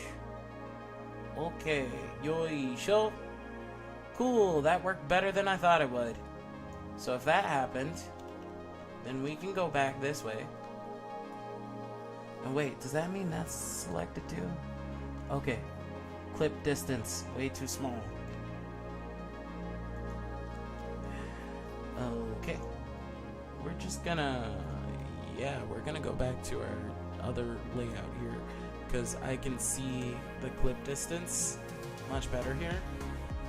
I set that up for that.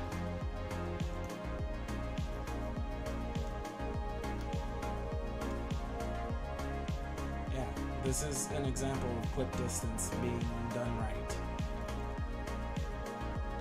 Because I can get in, like, stupidly close. This is for special cases like this. That's what this entire screen is for.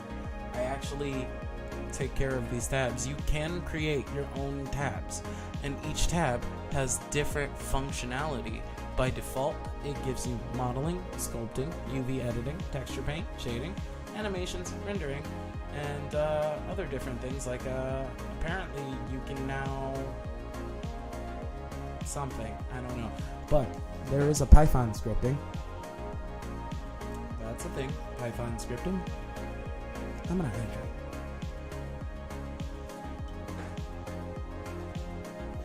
Tasty water. It's fizzy water. I like my water fizzy. I don't know if you guys have seen Don't Mess with the Zohan, but I gotta have my fizzy bubbler. You like the fizzy bubbler as well? Are we all fans of the fizzy bubbler? Yeah, no? Yeah. To be honest, it's a mid-tier drink. The fizzy bubbler. But don't let them hear that. Don't let them hear that. They'll call my thoughts, my theories, a bunch of Machentalking. Fizzy bubbler. Okay. Please, pretty please, with sugar on top. Do not be awful. What did that do? Did it do something bad? I can live with this. I should not live with this.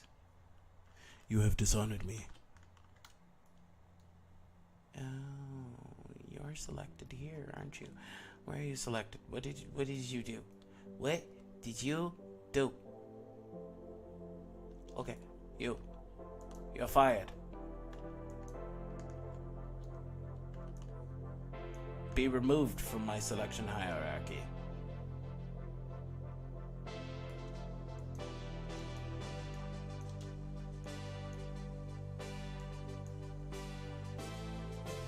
Oh, you're gonna be like that, huh? Go away. Ha. Okay, now it's you. You're the one. You. I see you. Okay, so I see there is a selected one. It is betraying me. So it must be removed from the empire. forever. Ha ha ha ha ha ha. Got it. Alright. Cool. Okay. That is significantly better. Look at that. Look at it. It's just so great. It's so great. Alright. So let's go top view 70. Actually, let's go back to our modeling view now that we can do that. And let's go... Let's go here. And reminder to self that it was approximately 1 box in length. So, excuse me, I choked on my own organic fluids. Most unpleasant. 7, that's the key I want. So I can take this and align it actually with the grid here. And so that would make me approximately right here. And now suddenly the walkway is exactly the size I drew it as. Maybe that's too thin.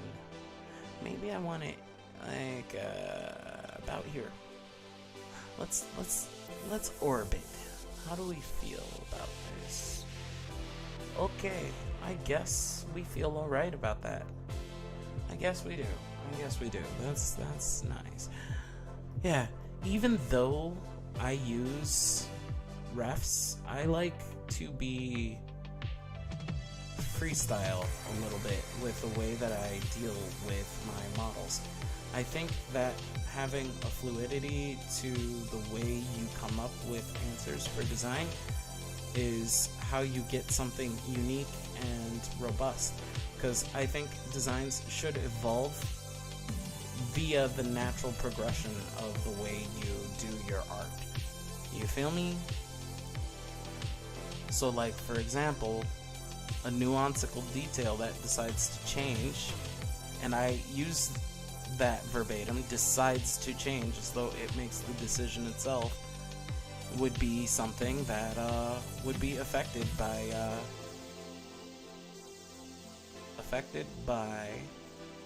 the design process, instead of actually being, you know, just mechanical. Because you can do one thing when you draw, but when you start entering different methods of mediums, new feelings come out, and also new comfortabilities. Yeah, we get what I'm trying to say. New comforts. So, you know, you might find out you're really good with blending colors together in Photoshop. And so that creates a new kind of discipline for the way you want to deal with things. And that's okay. Be proud of that. Because you came up with a thingy on your own. And that's your thingy. No one can change that thingy.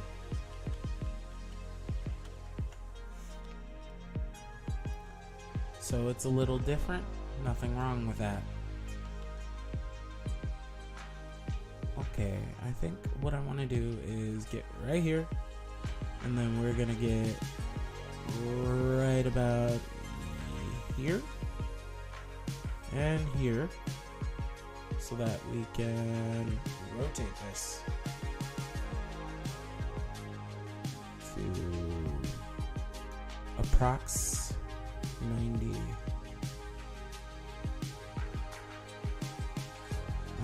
Okay.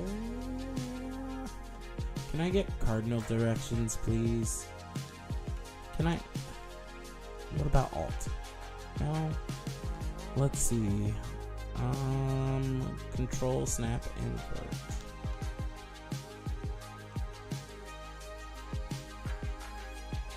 Like, I want a really nice. You know what? We're gonna hit tab. We're gonna toggle the snap on. Yeah, there we go. That's it. What's our angle? You know, I love that it doesn't give me the final angle. It only gives me the displaced angle. So we're just gonna go back to the part where we Control-Shift-Y, please. Okay, Control-Alt-Z. No? Control-Shift-Z. There we go. And I'm gonna just move you. Just straight up. How do I lock both the axes? Let's see. Z, Y, X.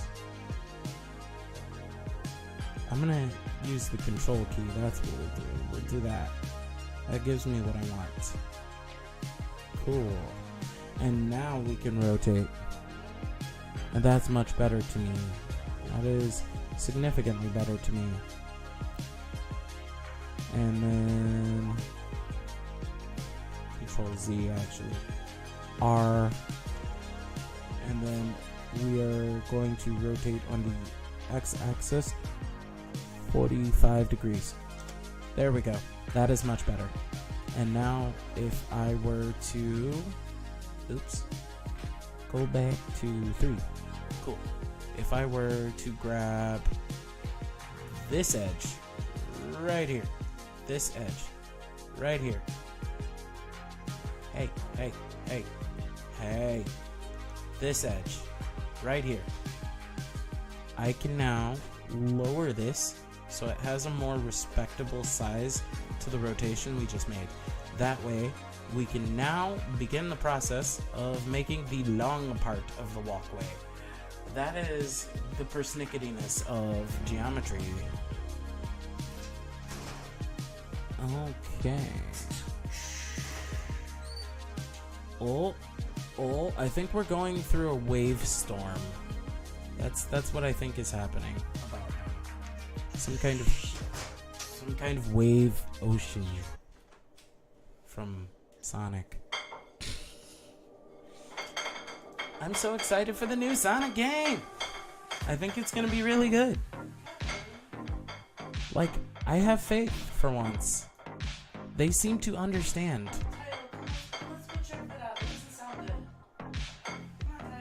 Oh, it seems like the nacelles are breaking. Let me tell you, maintaining this ship, I swear.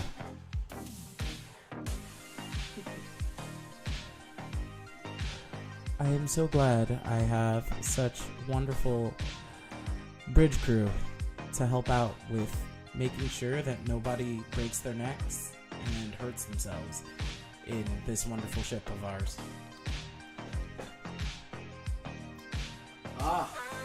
Super Runzilla has come back to that which we call life. Okay. So I have gotten far enough in where we are starting to do the walkways. I'm very happy with the shape of this bridge so far. I will start to do some really nice nuancical things once we get the outer blocking done. Because what I have learned is that the best 3D modeling is done in layers. So layer 1, you get like a basic geometric structure. And then layer 2, you start to nitpick that structure into something more design friendly to what you are looking to do. And then after that, you buy it dinner and you call it beautiful. And you make sure it knows that you will never give it up, you will never let it down, you will never turn around or desert it. Because if you do, I will come for you. And that's true. Let's go. Negative 45 degrees. Let's go! Yes!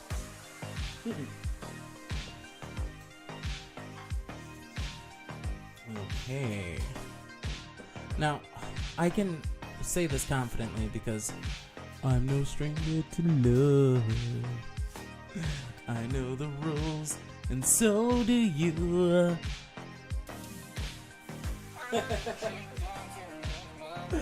Yes, I did. Yes, I did. I mean, I'm sorry. It's a commitment I'm looking for. You wouldn't get this from any other captain. I just want to show you how I feel. Okay, this music really slaps. I'm feeling so good from this music. This is good stuff. Okay, we're gonna go -45. Yeah, that's good. That's -45, which means that now we can take it approx here, actually, and then we can start looking at things vertically, because this is where we want to make sure our walkways come around the front here, because the helm's gonna be right here, and the walkways can't be in the way of the helm. They have to be kind of above and out of the way, but there's got to be people who do people things up here and should be able to walk around the outside so they don't get in the way of like the command deck while people are commanding. Okay, we'll test out the ship one day in a battle. One day we'll come up with some cool way to test out these theories. Because Unity makes dreams come true. Am I right? Am I right? I know I'm right. Okay, I might be wrong, but you know, you can try. You can try to make Unity make dreams come true. That is the point of learning how to do graphic arts and 3D modeling. It is to solidify your imagination and share it with people. That is why I do what I do. Okay, so I made this weird jank cut here for a reason. I wanted to isolate the geometry here so it doesn't get all warpy when it's time to do the more particular parts of this reshaping. So I am actually staging myself to be able to see some of these details a little better. Ooh, what is this? Oh, I know what that is. Words aren't gonna help me with it though.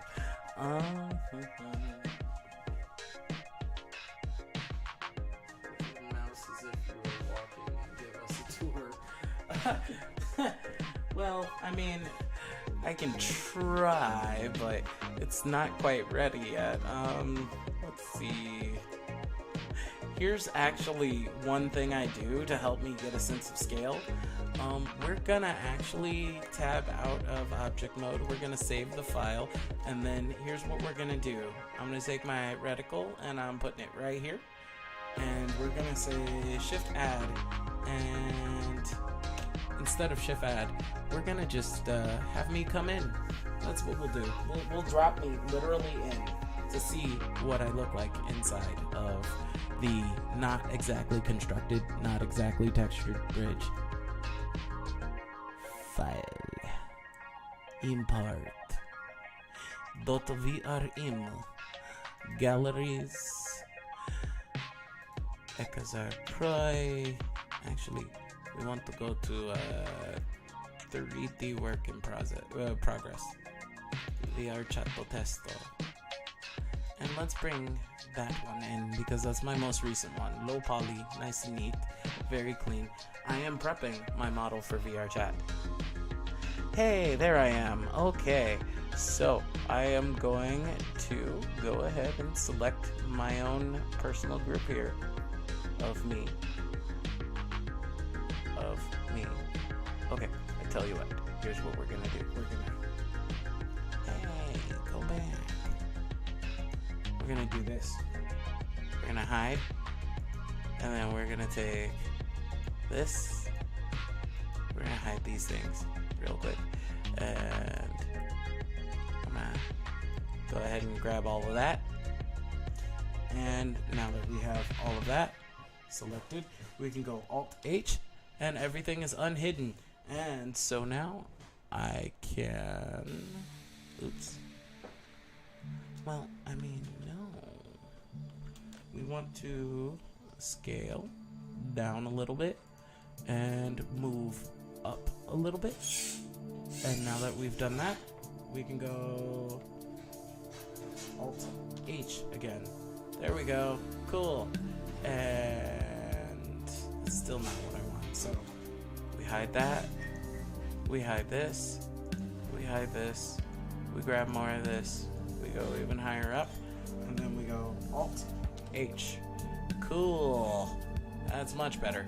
Alright, now, fancy camera work will let me go ahead and grab my me. Grab my me, who is I, that is myself. And we're going to isolate me, because this is what I do when I get creative. I isolate myself. Okay, you, yes you. I want all of you. Yes, all of you and only you. Yes, you. Is that everything? Did I get it all? Oh, I missed a few things. Look at that. Egg. I want all of it. Yes. This. See, that's why groups are good. Groups are great. And then now we have me selected, and I can go ahead and have me walk around. So here we go. Let's go to our bigger layout here, and we're going to scale ourselves down to a much better size that is more applicable to what is happening.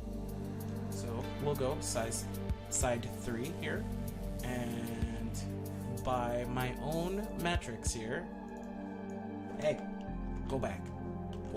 Thank you. By my own metrics here, the elevator should be approx that tall. So I should be approx this tall. So we are just gonna scale myself down to this size. And now this is a more accurate representation of the size of the bridge. So now we have a perfect way of measuring exactly where Cap ought to fit and be in this sea.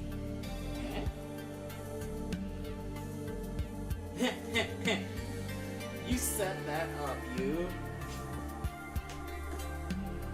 But hey, what can I say? I am playing with myself. Lewd. There we go. Yeah, so I can use me as a point of reference for making sure I have sizes sensible. And I'll just put myself right where my captain's chair ought to be. Yeah, we'll do that. 7. Okay, yeah, that's actually perfect. So that's where my captain's chair ought to be. And we're going to deselect everything, and I am actually going to hide the armature itself so that we have a nice clean image of Cap Croy here. And yeah, I feel like this is thumbnail energy right here. You know what? Let's be goofy. Cats. And we're entering pose mode. That's right, we're doing it. We're playing with poses. Okay, I need to take my bones. Actually, we need to stop pose mode. And we need to take my bones. And view port display, we're switching to wire bones. And I would like you in front. And instead of wire bones, let's do stick bones so they're thick enough. And yeah, we're gonna have some fun with this. We're gonna play with me. We're gonna play with me. I'm the best Dolly. I am absolutely the best Dolly. Okay, so we're gonna give ourselves a thumbnail for this vid. That's what we'll do. Yeah, I feel it.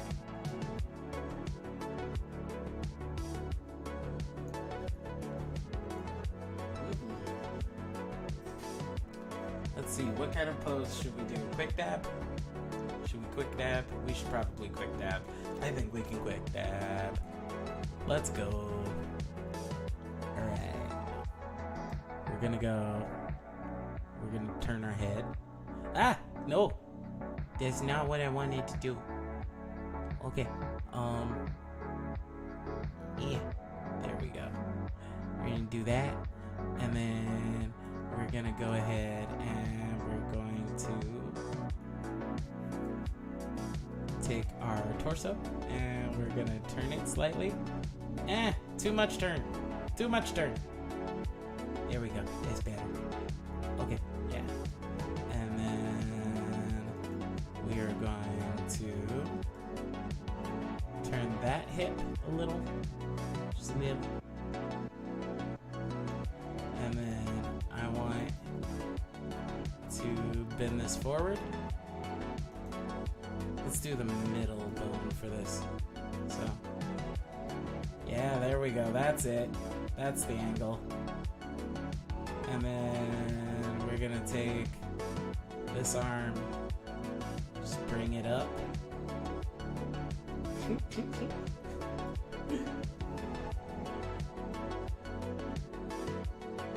You know what? That's not a bad idea. Hey, audience, what kind of pose should we do?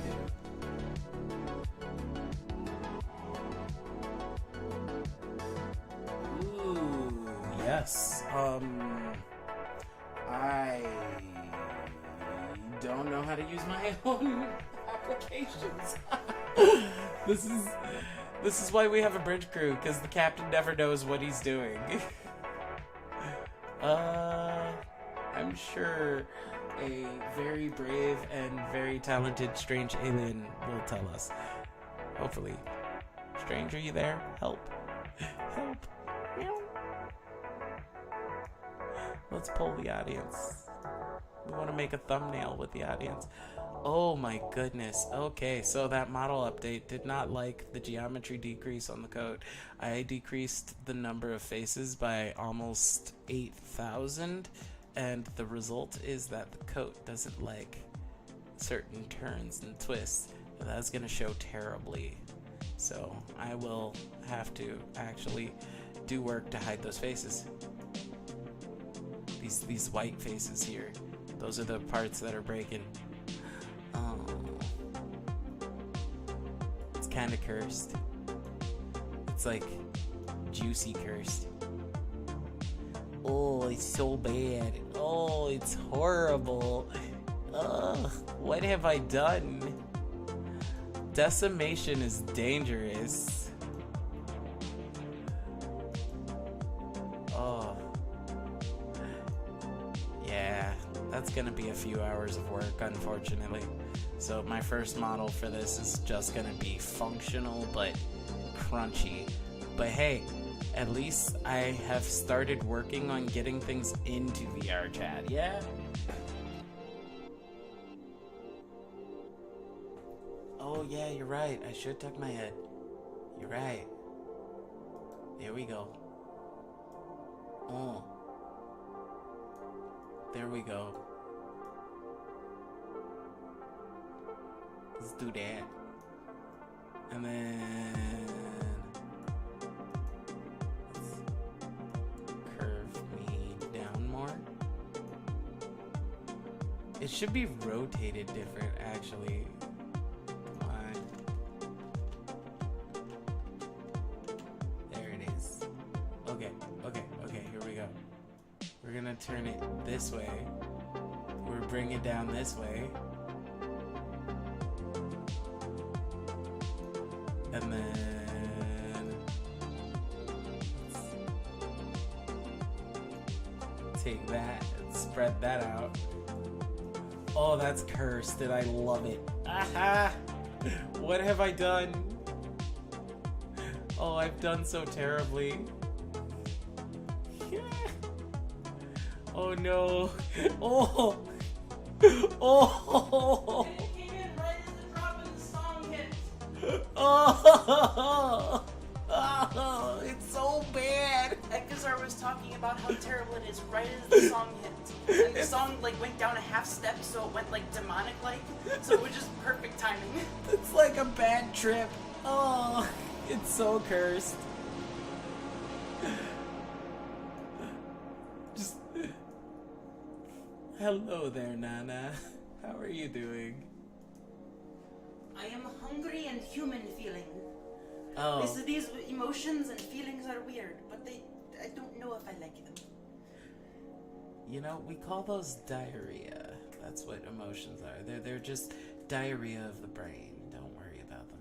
They're just in the way mostly. Yeah, that's one of the big human things I'm not a huge fan of.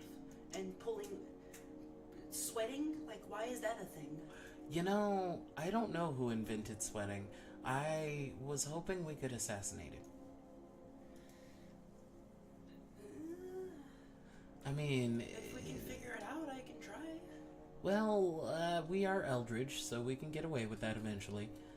Oh, this is so cursed. Oh, it's so cursed. I can't even. Speaking of which, hello everyone. My microphone's actually plugged in now. Yay! Greetings, welcome Nana. How are you doing today? How's your day Feeling been? surprisingly human and very cursed. Ooh. Well, I mean, this is pretty cursed right here. Like, what did I even do? When I was looking at the options of when I was planning out or thinking of dance poses that you could do, some of them would even be even more cursed than this. And obviously, you know, you gotta just shift your body back and cut off the leg, the feet, and you're fine. But of course. But of course. Just imagine Egazar doing the cabbage patch in this. And for your reference, it's crossed arms out forward with just moving your knees back and forth. Oh. And sometimes you like change out the cross. Are we about to cabbage patch? Oh wait. Oh sorry, cabbage patch is like It's a little bit like just a. It looks like you're. Yeah, it's. Yep, it's arms forward in a circle, completely awkward, as basic as it can be. Follow the beat and you're good. I was actually thinking of Gangnam Style accidentally. Wait, can I do it? Can I do that? Are my hand tracking good enough for that? Sexy lady. I actually think it can cross your hands completely. Like do the. You gotta lift them up higher, but yeah. Oh, it can. Hey. So, what if we do? And now it's gone. Yep. It's complex. Camera tracking. It's mad science. Go back to playing with yourself, Captain. Oh, Captain you never Fapton? stopped. It's Captain Fapton. Signing out. I'm gonna go fix this hunger thing that apparently is all the rave with humans. I don't know why they like it so much. Did they invent hunger just so they could eat more food? Well, pizza. Okay.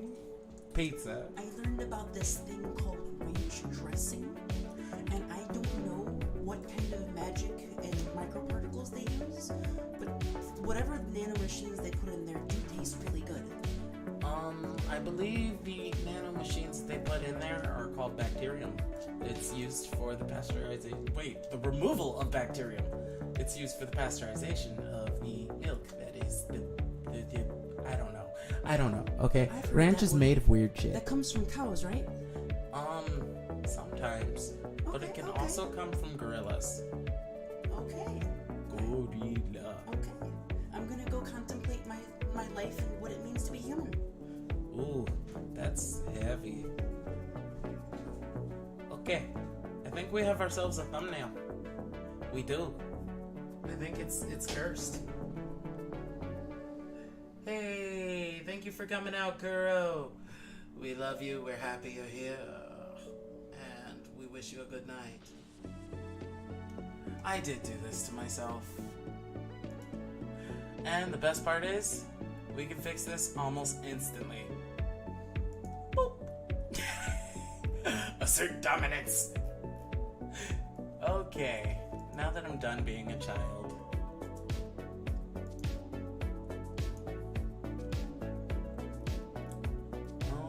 Okay, we are going to try and bring this top part of the bridge around now that we're done herping and a derping. Okay, so let's see. Let's orient our thoughts. We're gonna work from the top. We're gonna have the side be visible. We're gonna use our third corner here in the 3D to do so. And I'm also going to decrease our big screen just a little so we can have a slightly bigger little screen. I don't know. This very complex magic science we've been hearing. Like, it's the sort of science that is uncomfortable with itself and needs to sit back and have a lecture on self-care and love. Yeah. Madge. We said it.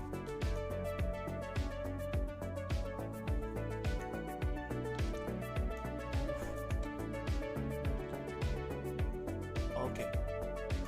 I have no idea how I'm gonna make this nice. I'm gonna try though. We're gonna try.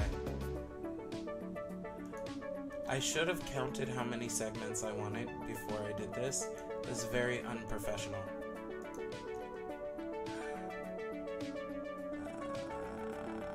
Yep, I screwed up. Go back. Go back.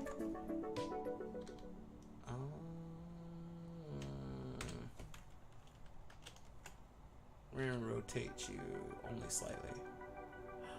Okay. So that's the nice thing about 3D modeling is once in a while you can get away with winging things. I really don't believe that it is so meticulous a craft that you can't eyeball it a little.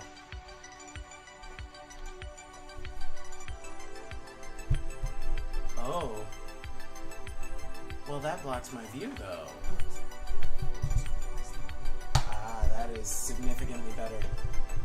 Especially if I do this, and all of a sudden, oh, look at that. It's almost perfect balance. I like this new microphone setup. I am literally just like, just double handling 2 microphones. It's so great. That was appropriate. No TOS, please no TOS. No. I don't know what just happened. I think I almost extruded something stupidly. Okay, we're gonna do that.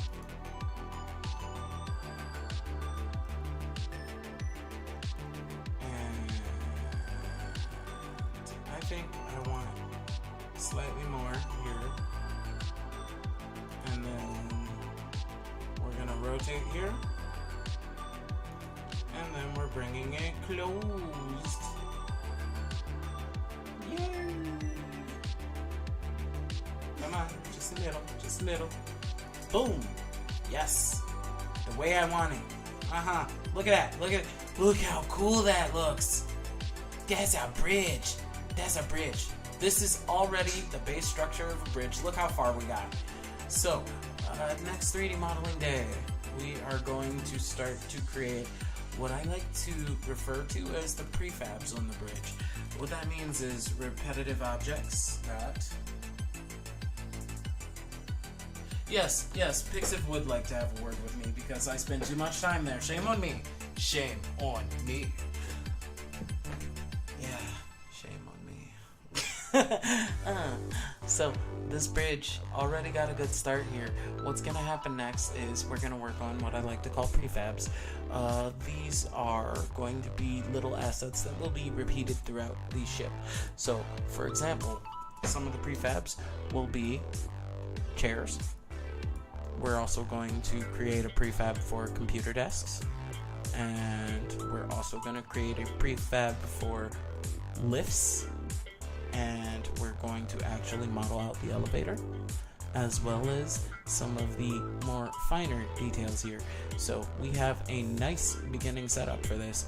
Look at our ship. You know what? While I still have people here, and we still have 20 minutes left, we could be ballsy and create some colors to sort of make for a pretty thumbnail, at least. So we're gonna do that. We're gonna make for a pretty thumbnail. These will not be final colors, but this will be a start. So, how do we do this? Well, step 1. I'm gonna grab that. I'm gonna grab this. No.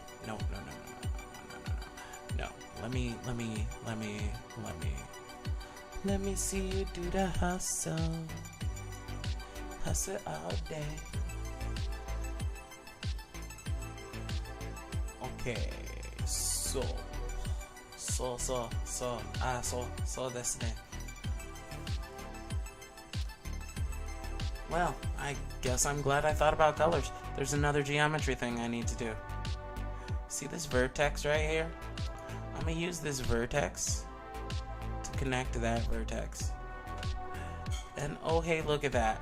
The face problem is back. You know what?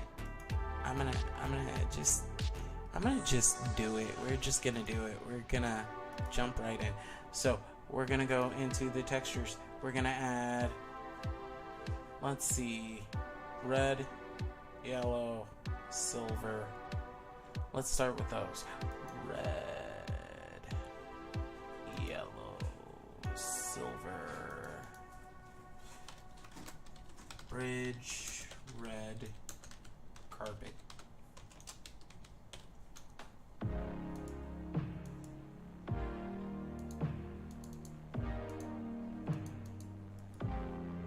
Hey, become a material.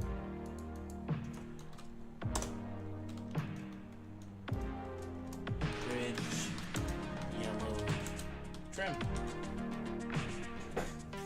And let's go ahead and we're gonna add another new material. That's gonna be bridge, silver, metal. Cool. And so now we're gonna go ahead and use base colors because life is easier with base colors. So if I drop this down here, and I think I kind of want a little bit of a gunmetal hue, which is a little. So we're gonna make it less grape and make it more.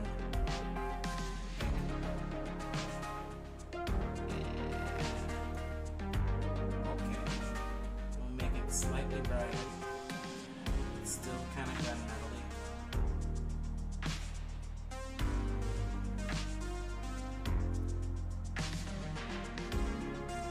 And see, it's nice. They have different approaches for different brain types. So if you're a hex person, you can do that. If you're just point to it and make that color yours, you can do that. Or if you're an RGB mixer, you can do that. And then I'm gonna make this metallic. Yes. We're gonna increase that metallicness. And actually we're going full metal. But not the alphabets, We're also going to increase the specularity because I think anything that's metal should be shiny. And specular allows it to have a natural sort of back look to it. And I'm decreasing the roughness so that, look at that, look how pretty that is. Okay, so on a flat surface it looks like that. On a cube surface it looks like that. So let's get ready to apply this material to these faces. Not that face. And let's do this face. This face. This face. This face. Oh wait, that's already its own face. Cool. That face. And what else did I do? Let's make sure we can see everything. Ooh, all of these faces. Yeah. Yep. We're doing all the faces. We're just gonna hit those guys real quick.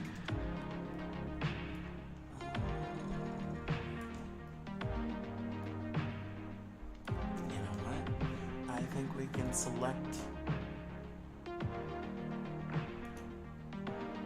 connected, can't we? Select linked. How much did I get? Too much. Okay, whatever. I tell you what, we are going to remove what we don't want because that's easier, actually. So we'll remove this, we'll remove that, we'll remove that.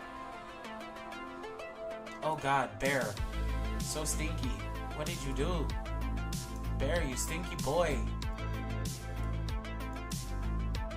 I know that was Bear. He's the one who blew up. He blows up all the time. He's nasty like that. You know what? I'm gonna leave that whole top part alone for a bit.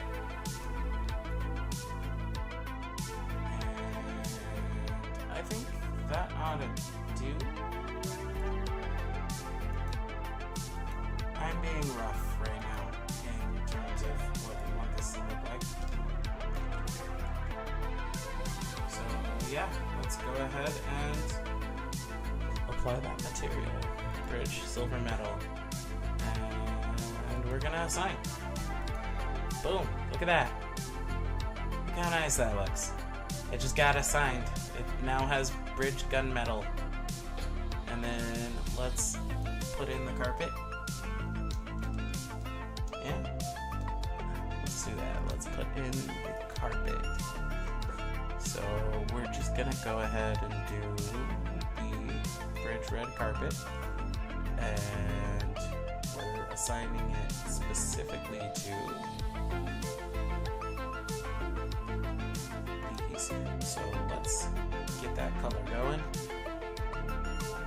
And I want a little bit of a rouge sort of red.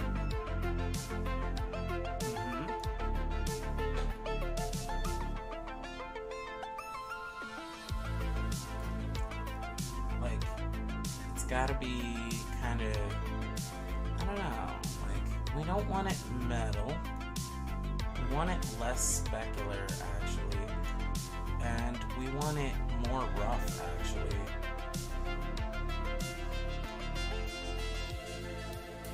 Now, I am going to fidget with the specular tint, because I think I can do something fun with this.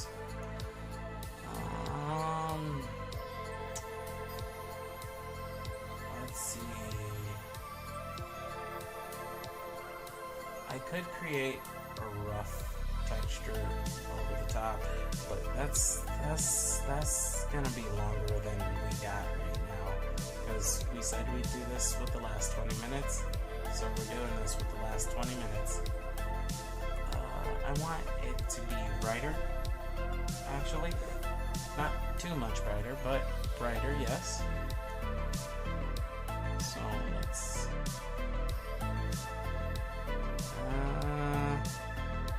you know what? You remember how I said do that cool color picky thing?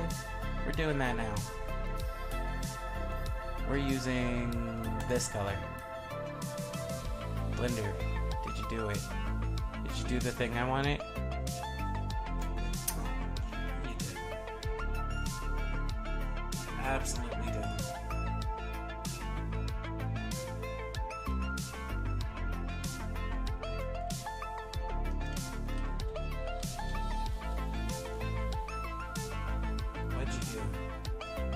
Did you change my red carpet? I asked you to do a certain thing and you failed. So let's go HSV. Let's go. Did it break? It broke? Did I just break a texture? Oh my god, I just think I broke a texture. What do we do? What do we do? Help, help, people, help. Okay, well. That feature does not work. I'm sad. Oh, hey, there it is. There's my colors.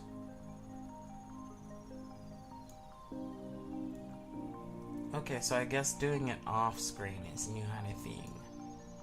So I could, in theory, be like, hey, let's pick the captain's coat as a color. Hey, look at that. Captain's coat color. Cool. See that? See that? Brilliant. Brilliant. And let's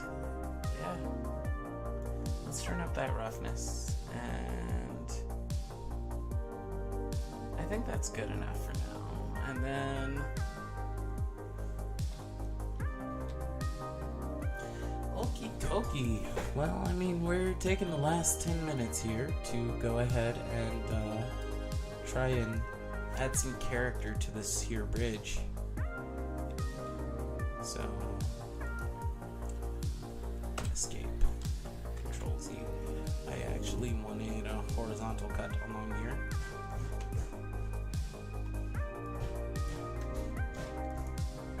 Oh dear.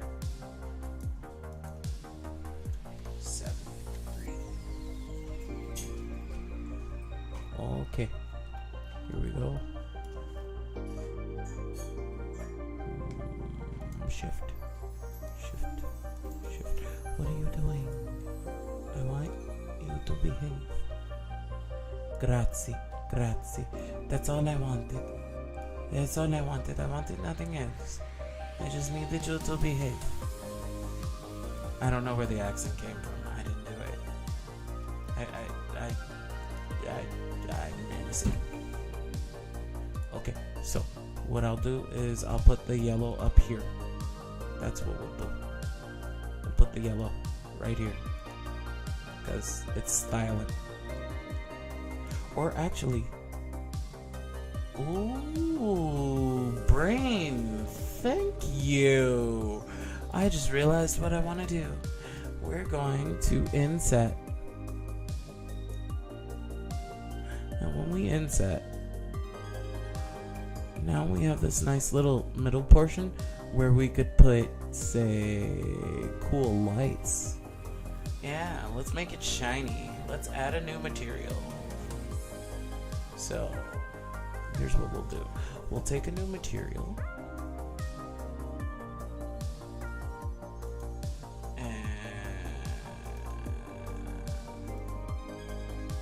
We're gonna call this pretty whites because it's not gonna be around for too long because this is not gonna make it to Unity, unfortunately. And we're assigning it, and then what we're gonna do is we're gonna go base color. We're gonna go with like hey chat, what color should our lights be? Let's find out. Help me out, chat. I need to know. Can you show me? I need to know what color these lights should be. We need to have cool lights. Should we do bisexual Twitch lighting? And make it purple? Should we make it green? Should we make it red? I love red. We know I love red. What do we got? What do we got?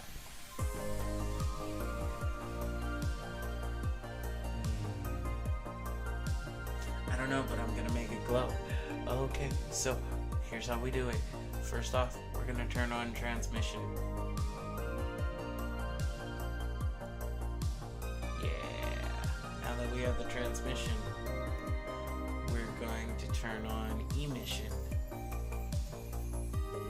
Turning the emission up, and we're setting the emission lighting to whatever we set the other thing to. So for now, let's go with that. And then what we're gonna do is we are going to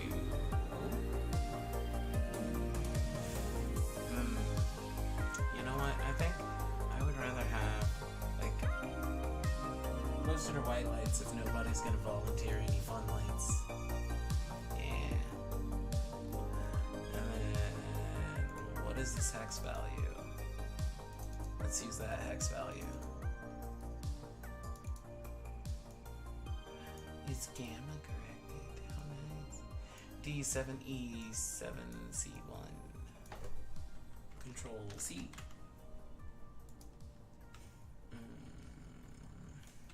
Escape.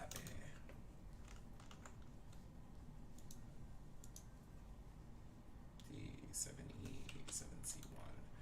Did it save? Are you in there? You're in there. Cool. Emissions, hex. Control V. Haha. And now it's the same. Ooh, look at me. I'm amazing. I'm so magical. Okay.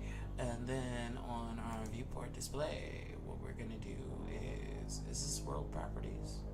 Object data. Material properties. I need world properties. Viewport display. And we are going to allow for I need something important here. Scene. What's in the scene? What's in the world? Come on, where to go? Do I have to go here?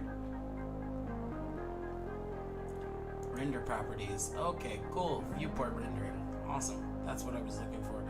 Allow bloom. And what else do we have? also want to actually allow ambient occlusion. Yeah, ambient occlusion is always good. Bloom radius is going to be a little high, just a little. Intensity is going to be definitely a lot high. And threshold, I like to keep my thresholds low. Lower the threshold, the brighter the glow. And I do not know what a knee is. Makes transition between over-under layer threshold gradual.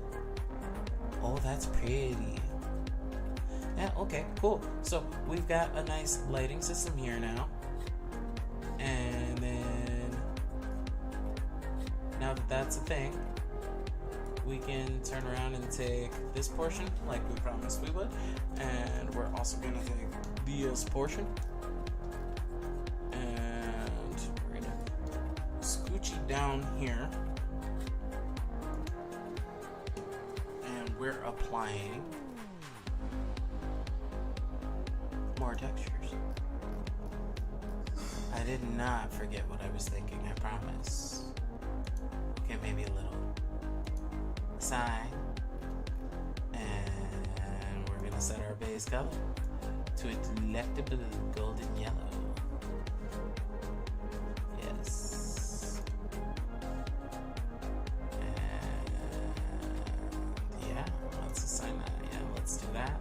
And then let's make our specular lower, much lower. We're gonna make our roughness much higher so that it absorbs all that extra sheen and such. And I actually want the specular to be lower for this because it's closer to an accent to a carpet. And then no clear coat. No clear coat. And let's see. Yeah, okay.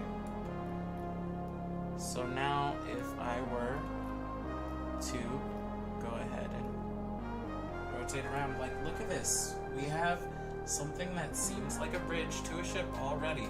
It's like early prototype bridge. Let's get into a better layout to see this. Yeah, there we go. I wonder how it looks in rendered. Oh, that's it. That's fire. Look at that. Look at that. Yes, yes, no, yes. Oh, yeah, okay. I gotta find the right angle. Okay, so here's what we'll do. We'll take our little captain. I'm just gonna take the whole captain. Just the whole little guy. And we're moving him. Yeah, we're gonna move our little captain. We're in object mode, so let's do that. Let's. Okay, and select.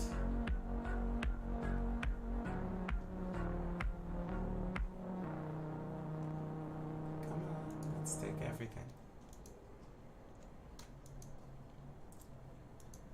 And now we've got ourselves another thumbnail, maybe. Because we're gonna take the whole captain, all of him. We're just gonna move him.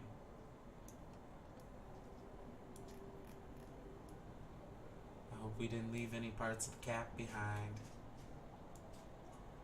We're gonna put him up here.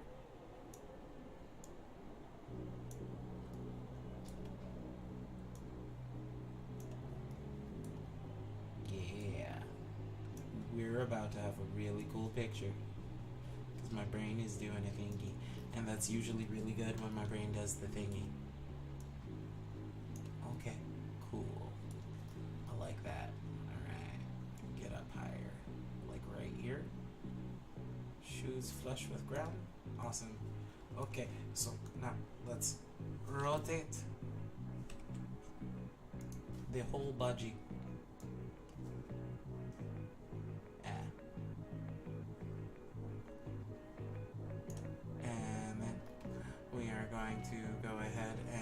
and start pose mode.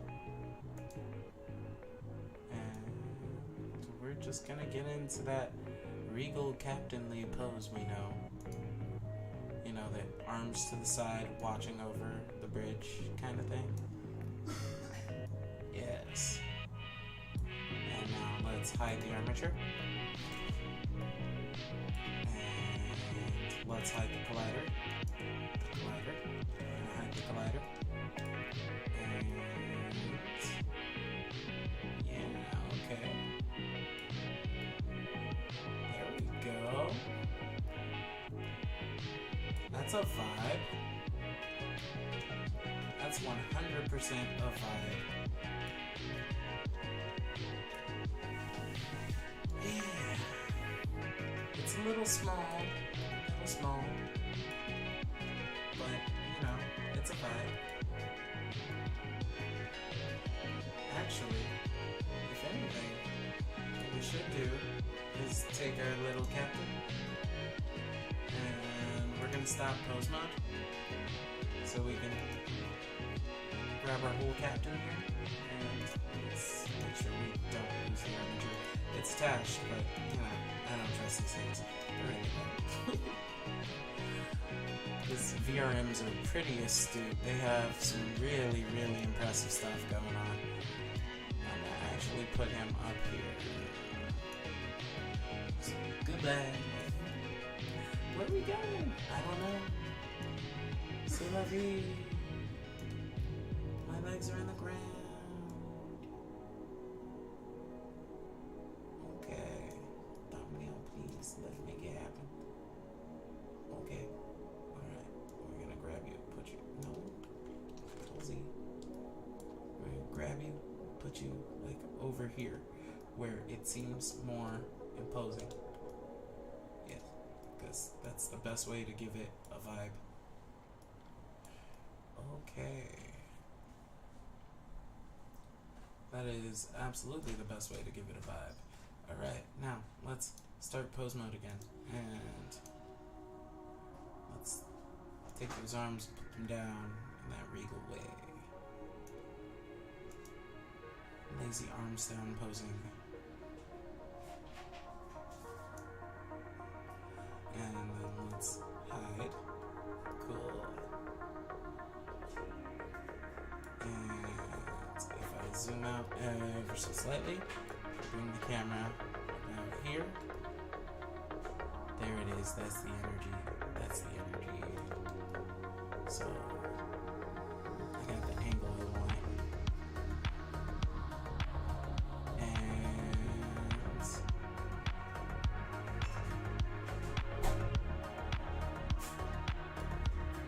yeah, okay. I like that. That's our thumbnail. Our other thumbnail. Okay, so we're gonna go thumbnail faces. Captain, quick dab.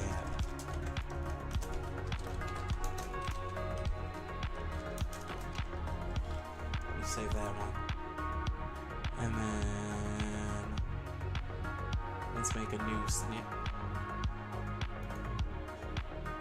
And we're just gonna grab this as well. We're gonna make it a nice little save image. And we will call this Bridge Construction. Oh, I can't use that. There we go. Yeah, alright. Thank you. I am flattered. This was just me getting the feel and just working my way over time. Yeah. Well, I am feeling pretty happy. I had all these wonderful guests. I'm gonna go ahead and call it a night. So let's see how small I am. I'm standing on top of my own office. I'm so little. Look at me. Okay, so yeah, that was really fun. You know what? Where is it? There it is. Okay, cool. We're gonna get weird. We're gonna get really weird.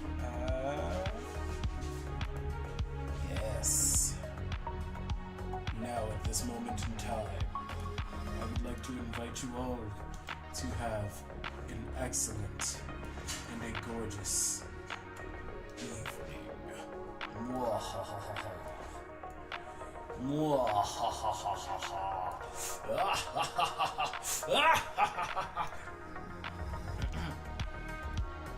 I will eventually get better at this. I swear. Hold on. There it is. Yes. Phenomenal cosmic powers.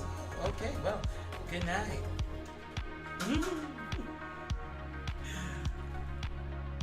Max headroom.